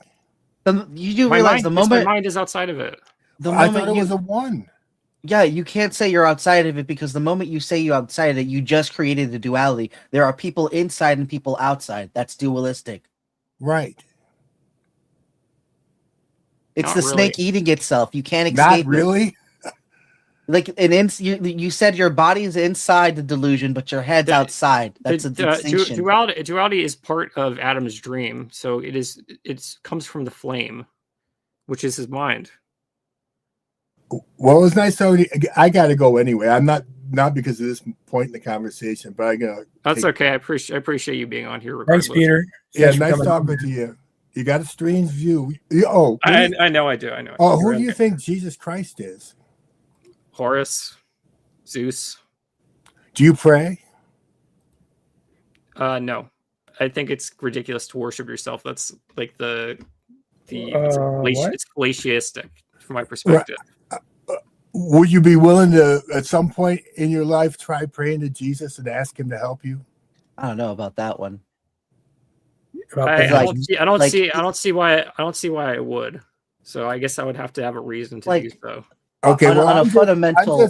I'm just urging you to, please, and nice talking to you, and ToG and Jay. Thank you very much. I appreciate it. Take care. All right, bye. All right, see ya. How do you equate Jesus with Zeus? How do you make that work? The Bible is true. There's nothing false in the Bible, but Jesus Christ is also Zeus. I mean, what are you doing here? Jesus in Spanish is Jesus. It's all part of the same pattern. Yeah, well, I mean, doesn't mean the story of Jesus and the story of Zeus are aligned, right? I see similar patterns, and I think yeah, similar patterns. Okay. Yeah, it doesn't mean that Jesus Christ is Zeus, right? You know about pareidolia, right? And amphithemia. I think those are the names. I forget them. You know what those two concepts are, right? Pareidolia and amphithemia. Those are seeing things that aren't necessarily there. And well, this is kind of more like a gaslighting comment, though. To me? Well, yeah, because if you're saying that, Oh, I'm not gaslighting you. No, no, I'm not. I'm not saying. I'm not saying. I don't. One, I don't know what you're saying, and I'm not saying that you are or are not seeing those things. That's up for you to decide. I'm just letting you know these concepts do exist, and a lot of what you're saying fits into that. I'm making you aware. Again, you don't have to believe me at all. I'm not trying to antagonize you. I just was saying that. No, I'm just saying, like I know that's fair. I'm just saying I'm not. That's not my intention. But if you want to believe that, sure. In fact, it's not about wanting to believe it. It's just what it sounded like to me. So I'm just gonna start gaslighting, you know, like. But now I will. No, I'm joking, of course. But yeah, there's amphithemia and pareidolia are have to do with pattern seeking, things that our brain does, necessarily making connections that aren't there, especially when it comes to mythology. Well, I see. That's the thing. You think that probably coincidence exists, right? From your perspective. That what those things? That coincidences exist. I mean, they can exist, but that doesn't mean that they're actually there. See, from my perspective, coincidences don't exist. Fundamentally, like they don't exist. What do you mean by that? Do you mean that the thing that they are actually connected to are actually connected? For example, I have a suspicion that my wife is cheating on me, and based on that suspicion alone, I should divorce my wife, even though it may not be the case. But just because this is the coincidence of me thinking that she's cheating, leads me for grounded divorce.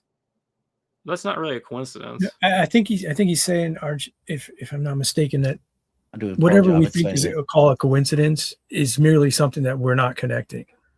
Yes. Right. So like that's what I'm saying. Like, so we can think something.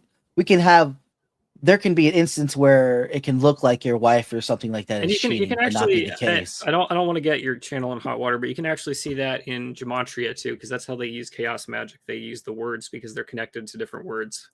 But yeah, I hope that's not too crazy for you. Do you listen to Marty Leeds at all? That seems like a name that's coming to my mind. I don't think so. I don't think I've listened to him before. That's fine. Gematria. That's so the names and the numbers, that's what they use in. That's what they use in chaos magic. It's like a form of Jewish mysticism. Yeah. Who did that book? Somebody named Zach. Somebody the Gematria book. You can go to this website called Geomatrix, and it will show you all the different words that are connected to each other in gematria. That stuff's wild. Yeah, it is. Theoretically, you can find out the end times, like the exact day of the Lord that is to come, using that format. Yeah, I could see that. But yeah, that also lies in another problem theologically. When you say all these things are true, because the different afterlife concepts definitely clash. Into like for one, you use a more of a Hinduistic Brahmin recycling feature, which again is a cycle, so there's no end, which means theoretically there's no getting out of the delusion. It's always going to be a constant. While in Christianity there's a totality in the end that does have completion. Death does stop. In your worldview, death does not stop. Things are happening in the present, and you're in control of the present. You're not in control of the past or the future because they're illusory. That doesn't make any sense to anything I said.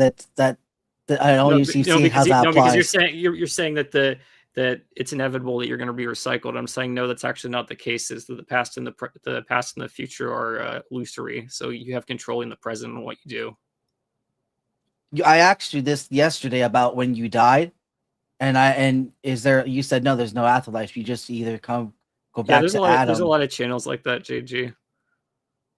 Yeah, well, he's well known for that. Oh, yeah. Actually, you know what? I think I might have seen him a long time ago, but he's not the only one that I've seen do it. Yeah, it's pretty wild, though. I mean, I don't I don't know how reliable that stuff is, but when Sorry, you I listen to it, cut you off. This one guy. Sorry, Noel. You just cut JG off, so it's cool. Yeah, I did. I cut both of you off. You're this right. guy's driving. Everybody's late. No, yeah, but I don't know. It's interesting, but it's a deep rabbit hole there for sure. Just play around with some gematria, JG. It's not a sin to try. Right? Oh, you Just mean poke like around. Well, it's kind of like the dark. I have his book, though. dude. I bought his book years ago, but I started reading it and I was like, this is just going to go on forever. Numerology is cool. I didn't want any more things to worry about. Let me put it that way. I was maxed out. Well, at least you don't have my type of theology and framework, where it's allowed to take in everyone else's framework and just eat it up and adapt it. Yeah, you wish. It's not good. I mean, I don't bring joy. It's the way I work. My brain works with other people's frameworks, and it lets me encompass the world. When you get challenged though on ethics, I think you're gonna have trouble, aren't you? It all depends on the person's framework. Well, when you're how do you pronounce your name again? Wep. Well, Wepo Weps, like he doesn't have necessarily a good and evil standard, so the ethics for that's right out the door, which is again very Egyptian, right? Yeah, you throw the ethics out the door. You throw your ability to make arguments with persuasive points out the door. Well, the knowledge of good and evil has really corrupted people into doing evil and good acts.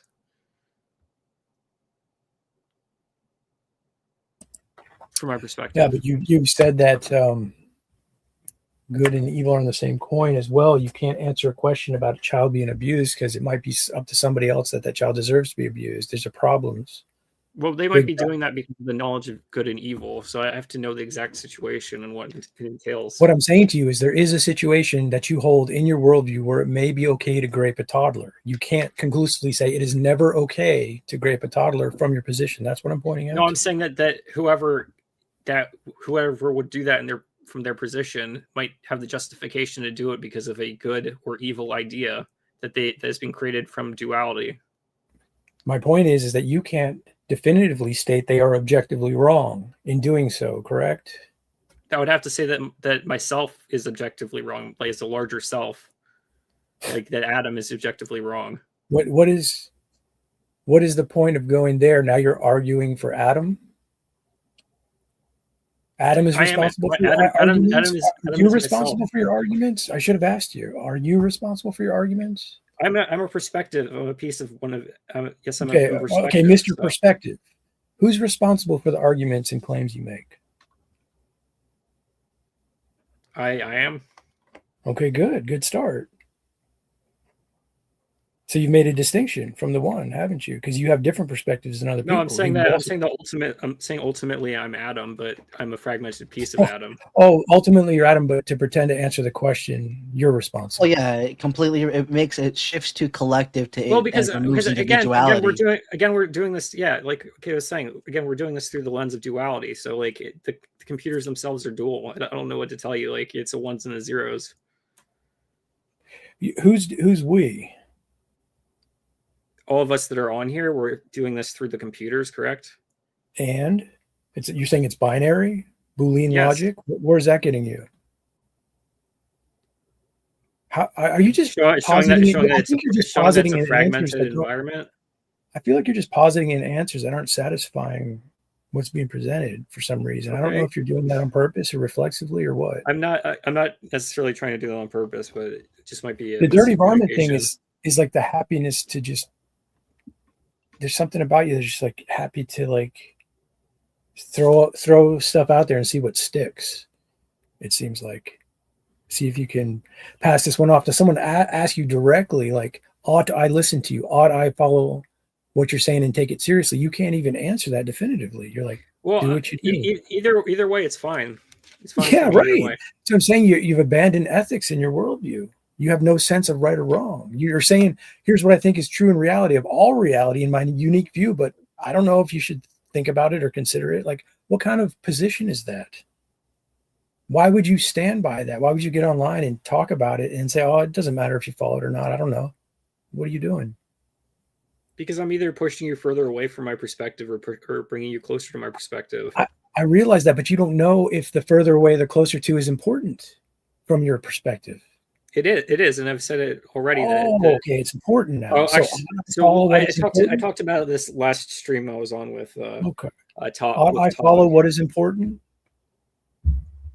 So wait, if I could try something real quick, because I think it might be beneficial, and if it isn't, then sorry for interrupting. But what was I gonna say? Is there a possibility that even though you know about Adam and you think you're in position of Adam, that you might be still in the illusion, even though you think you're in position with Adam? No, my mind is outside of duality. I don't think about things in terms of duality. Well, you had to at first, correct? You had to break free from the illusion, is what I'm saying. Correct, right? Because you were born into the illusion. I had to realize the illusion around me. Right, which means you still don't. Do you believe that you still have a chance to be potentially under a spell of the illusion, even though you know the about? No, because I realized that from internally, the external world around me is created by a Saturnian and a. Yeah, I think you're missing out. Let me ask. So you know about the right to Adam, but what I'm actually saying is, how do you know that you have access, even though you're saying my head is outside a dualistic framework? Because we're all pieces of the same thing. We're all pieces that make up the same thing. And we can see that in the Bible. Adam was the first man, and he created duality when he fragmented from Eve, which is the feminine. Well, he didn't do that to himself. It happened to him. Yes, but what I'm saying is he actually did it to himself because God was created after the fact. How could God be created after the fact? Because it's because it's the end and the beginning, the Alpha and the Omega. Well, you're just adding in the end there when it's not even the end because the story still goes on, so that doesn't even make sense. Well, I'm saying that the beginning is God, and then the end is the devil in a sense, and both have been created from Adam. Oh yeah, that doesn't even make sense. Like, even by the Bible standard, that doesn't even make sense. Like, that's fun for your perspective, sure. But yeah, that's like Genesis is God made the heavens and earth, and then all the animals, and then man. I described it like the Kundalini serpent climbing up your 7 chakras and eating you, trapping you inside of the Saturnian dream, essentially. Because we're the picture of the Baphomet, which is Adam, and in his dream, there's a secondary dream in his crotchal region, which when he lusted after Eve, ended up consuming his mind. Yeah, but that still goes into other things being created because Adam like named a whole bunch of animals. And as I mentioned, like the serpent in Egyptian mythology, Nanut created is part of the chaos creation theory. He created Atum Ra, which is known to have created everything in Egyptian mythology. Yet he was somehow created by the serpent. And I solved that paradox by showcasing how Adam originally fragmented himself, and that's what created duality in the first place. Yeah, I'm the only primordial serpent I really know from Egyptian mythology. I think it's like Apex, whatever his name is, and that's the one that I'm just saying that like I Ra mentioned beats before, up every night in order for the sun to come back up. I'm just saying, like I mentioned before, the god that's known to have created everything in Egyptian mythology was actually created, but he was created by the illusion of duality, which came from Ra himself. Well, doesn't Ra even come from chaotic waters, if I remember correctly? That's what I was saying. Supposedly he comes from Nunet in Egyptian mythology. Yeah, that's sorry. How could he create everything if he came from something else? And what I'm saying is, you solve it once you figure out that Adam actually created the duality itself when he became fragmented.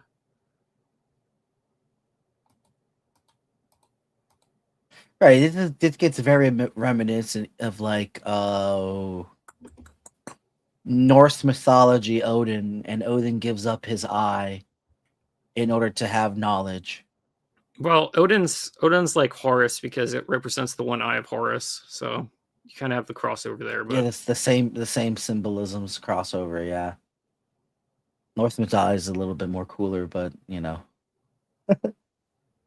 only because they have different levels of hell, and then they only that's all I'm saying. Like go into it, but like they know that they're gonna die, and so the new ages of the gods. So that's an interesting concept. Like, to bring that into your Adam perspective, since you do take in all the myths being true, there is a chance where the old gods will die and the new gods or whatever will come out. So Adam technically gets replaced into something else. You consider the Norse mythology and the consequences of that, because that's another thing too. When you start implementing different frameworks, then you have to take in the consequences, and if you don't, you're just making stuff up. well, a lot of people think like, oh, what the Greeks experienced, they didn't experience like actual gods and stuff like that. Maybe they did. Maybe their perspective of their mind generating this whole story actually allowed for that stuff to happen, and it's just been covered up. Well, that's why Paul says that the Greeks call the Christian Bible silly, is because their concept of hell is vastly different from the Christians. Their hell is completely like they don't have a morality system, right? It's Hades, the underworld. Everyone goes there, and if you do a really good job, you might be, if the gods honor you, you might be able to get out of Hades. Right, But but everyone goes to from my Hades, so perspective, like from my perspective, the character of Jesus has his own motivations, which are rooted in the parallels to the other religions and perspectives that he has. So the character of Zeus has its different motivations. So when we take that into Christianity, we see that Jesus actually has motivations beyond just being the one and only God. He's one character in like a larger story. So that's fine. see, That's like and all that. What I'm saying is still like, even in Christianity, like he becomes the sovereignty over hell anyway. So like that's not an issue. It's like the same thing where Zeus still has power because he put his brother in Hades to be Lord of the Underworld. It's the same concept, really. The one guy has all the power and dishes it out. And I'm just saying the concept of hell is where they would draw the line, because there is no you're going to go to hell because you're good or evil in Greek mythology. Even like that, you have that on in Egyptian mythology, which is similar to Christian mythology. Even Zoroastrianism was this actual duality. We know from Exodus that Jesus is a jealous God, though. Yeah, he's jealous. Yeah, right. And I'm saying that from the Bible, that large parts of the Bible are told from Jesus's perspective. I mean, that would make sense, being like the God, the only God in the world, that no one worships you. It's the same thing. It's the same story of the trial between Ra and why he gets depressed, because again, his temples are empty.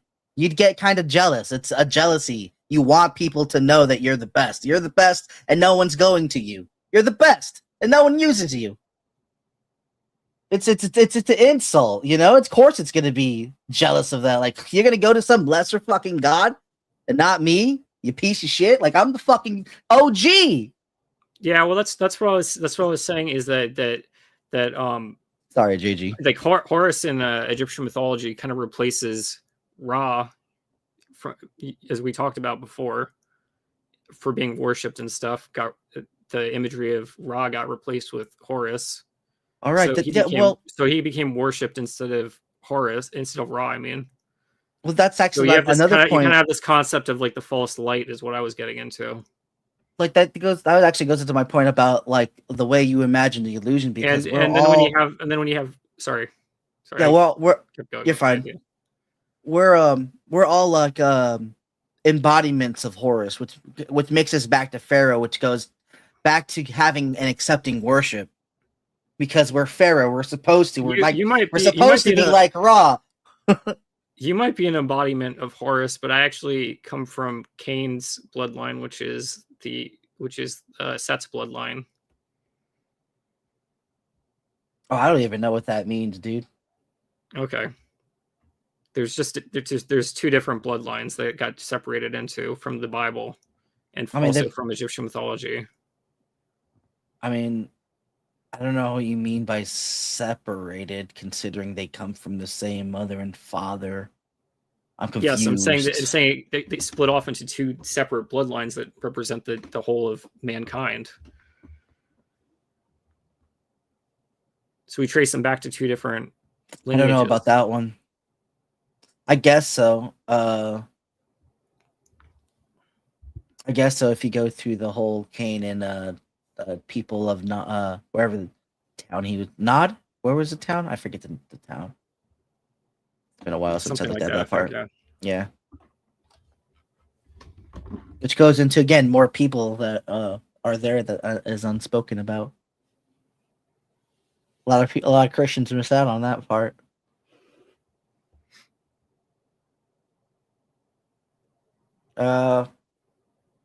Anyway, sorry, I dominate the conversation too much, so I'm trying to reel myself back in a little. No, I was trying to remember your point about it slipped my mind. I'm smoking, so and it's I've been up since 3 o'clock in the morning as well, so I'm like really loopy. It's 12 o'clock right now. Yeah, you do the same thing I do to myself. I stay up way too late. I didn't mean to. I had an upset tummy this morning, and I just woke up at 3, and I've just been up. Oh, okay. I'm just a late nighter in general. So I was expecting. I have insomnia, so sometimes it affects me, but I've been getting on a really good sleep schedule. It's just I had a lot of work I was expecting to do today, and it just my father-in-law's furnace broke down, so my plans got shifted, and I had to let him go deal with that and just do my nightly work stuff. I kind of hate terms like insomnia because it expects that people are supposed to act on these certain rhythms, which might not actually be the case, but we're kind of expected to societally. So I don't know. I kind of hate terms like insomnia. I like the idea of going to sleep when darkness comes. It is formidable, but I do like a night shift, so yeah. I like the idea of going to sleep in the early morning and waking up before it gets dark out. Maybe I like to think that also it's old blood, so we're just used to living on the opposite side of the world. So that's also why we're not Westerners, we're from the East. Because this is America. At least that's my excuse, being an American. My European blood. Euro. Yep. Because I think it's European. I don't know, something like that, right? The other side of the pond. But yeah, so that's interesting. And so you think that, because that's what I was saying. That's the only reason why I asked earlier about the if you could be deceived still, because it's kind of like a. The deception comes from duality, and what I'm saying is that my mind is outside of duality, so that's what I'm trying to explain. Right, I get that, but there's also a potential to an error for correction. And so you're saying that it's possible for me to make mistakes, I guess is what you're saying. Yeah, exactly. And so therein lies because I'm not saying that mistakes probably not the best choice of word, but correction is really the best thing, because it goes into say if we really are from this image, and how do we know that we're not? Again, let me put it in this perspective. If you truly are Adam, and I'm ignoring that, and I think that I'm my own version of the Adam, you get what I'm saying? But I'm not listening to you. You are the embodiment of the thing. So what am I even doing? We'd both be Adam. It's just this illusion of separation that we see between us. Yeah, I wouldn't get that. See, because that's because we're traveling inconsistent. through the duat, which is the hell realm. So what I'm saying is that we're both belonging to the same mind, but we just see like this sense is the form of the sense is. Oh, I stuff see. like that. You're saying we're already in the middle ground. We've passed from left to light. This is death, then we're not living, because that's a different, completely perspective at all. That everyone's now in the in death. There is no actual life. If you're saying we're in the duat, then that's an interesting perspective. Yeah, this is taking place in the hell realm from my perspective. Well, you can't have duat without like Lake of Fire, which is why, because that goes into judgment, especially with the Egyptian mythology. No. The River of Styx in Egyptian mythology is very different from the Lake of Fire in the Christian sense. No, there's an Egyptian Lake of Fire. What are you talking about? Yeah, which is like the River of Styx, isn't it? I could be wrong. Maybe. No, that's the weighing of the heart. Yes. Yeah, and then if your heart weighs more than the feather, you get eaten by the crocodile creature. Yeah. Mott, I think it is. Whatever. Mott's stomach is the Lake of Fire. No, you get annihilated. Isn't it Sobek? Oh, I could be wrong. Remember?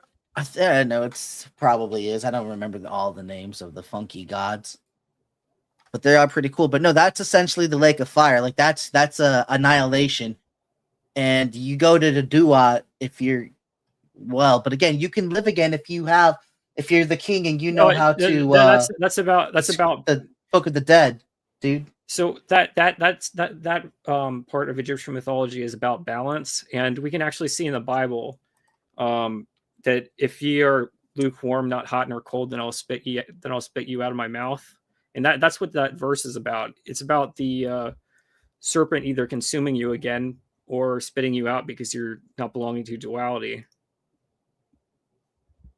I don't know about that one. Like, I'm just going for strictly pure Egyptian mythology, like how they would take in. And so, like, even in that, if you're the king and you're the pharaoh again, you have your own Book of the Dead. Everyone had their own special Book of the Dead, but if you're the king, you have all the ways to come back to life, and you don't get fucked with on your way to the duat because you're the king, you're the pharaoh. You get special access, special reserves. And again, I'm a freaking pharaoh. I would know this stuff, so it would make sense. You better know your way around the dead if we're in the duat. No, you're not a pharaoh because the whole pharaohs came afterwards. That's like a construct of something that came afterwards. That's not the actual situation of being Adam or being the son. That is like that's like an idea which came afterwards that there's a physical form of the. Well, theoretically, like you said, if there's no room for correction, there's no need to say that I'm wrong. So what you're saying is that no, I'm saying that I'm presenting facts as a. Well, yeah, I am too. You just said if we're both Adam, just different perspectives of Adam, then we're both are saying the same thing that are correct. We both cannot be wrong because we're both fragments of the same light. So you're not wrong. I'm not wrong. No, because I don't. How am I? Okay, so you're still clinging to duality concepts. So I don't. No, I took in your enlightenment was what I'm saying. But you just said. First of all, hold on. It's not enlightenment because that's getting you back down the same conversation of duality again. I don't think it's duality. We chose to experience this division. It's not being enlightened coming out of it. I'm coming out of it because I have the desire to come out of. That's hard. That's an odd thing for you to say because you're assuming that I was in any type of illusion to begin with. I don't think that's the case. Right, but I'm saying that you're consumed by the illusion of duality from my objective perspective. I don't think so. That's fair, but I'm saying that from my objective perspective, you're in the illusion of duality. Well, yeah, but as a pharaoh, I have workarounds. Book of the Dead, man.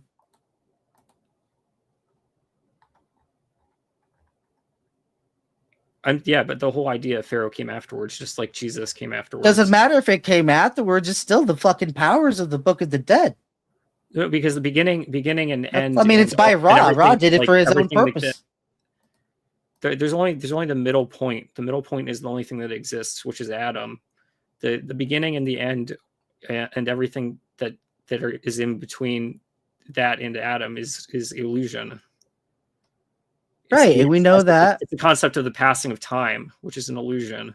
We see that up above and down below through the pyramids on Earth, and then Orion's belt in the sky. We could see that all the things, and again, those things would have come about if it wasn't for Pharaoh.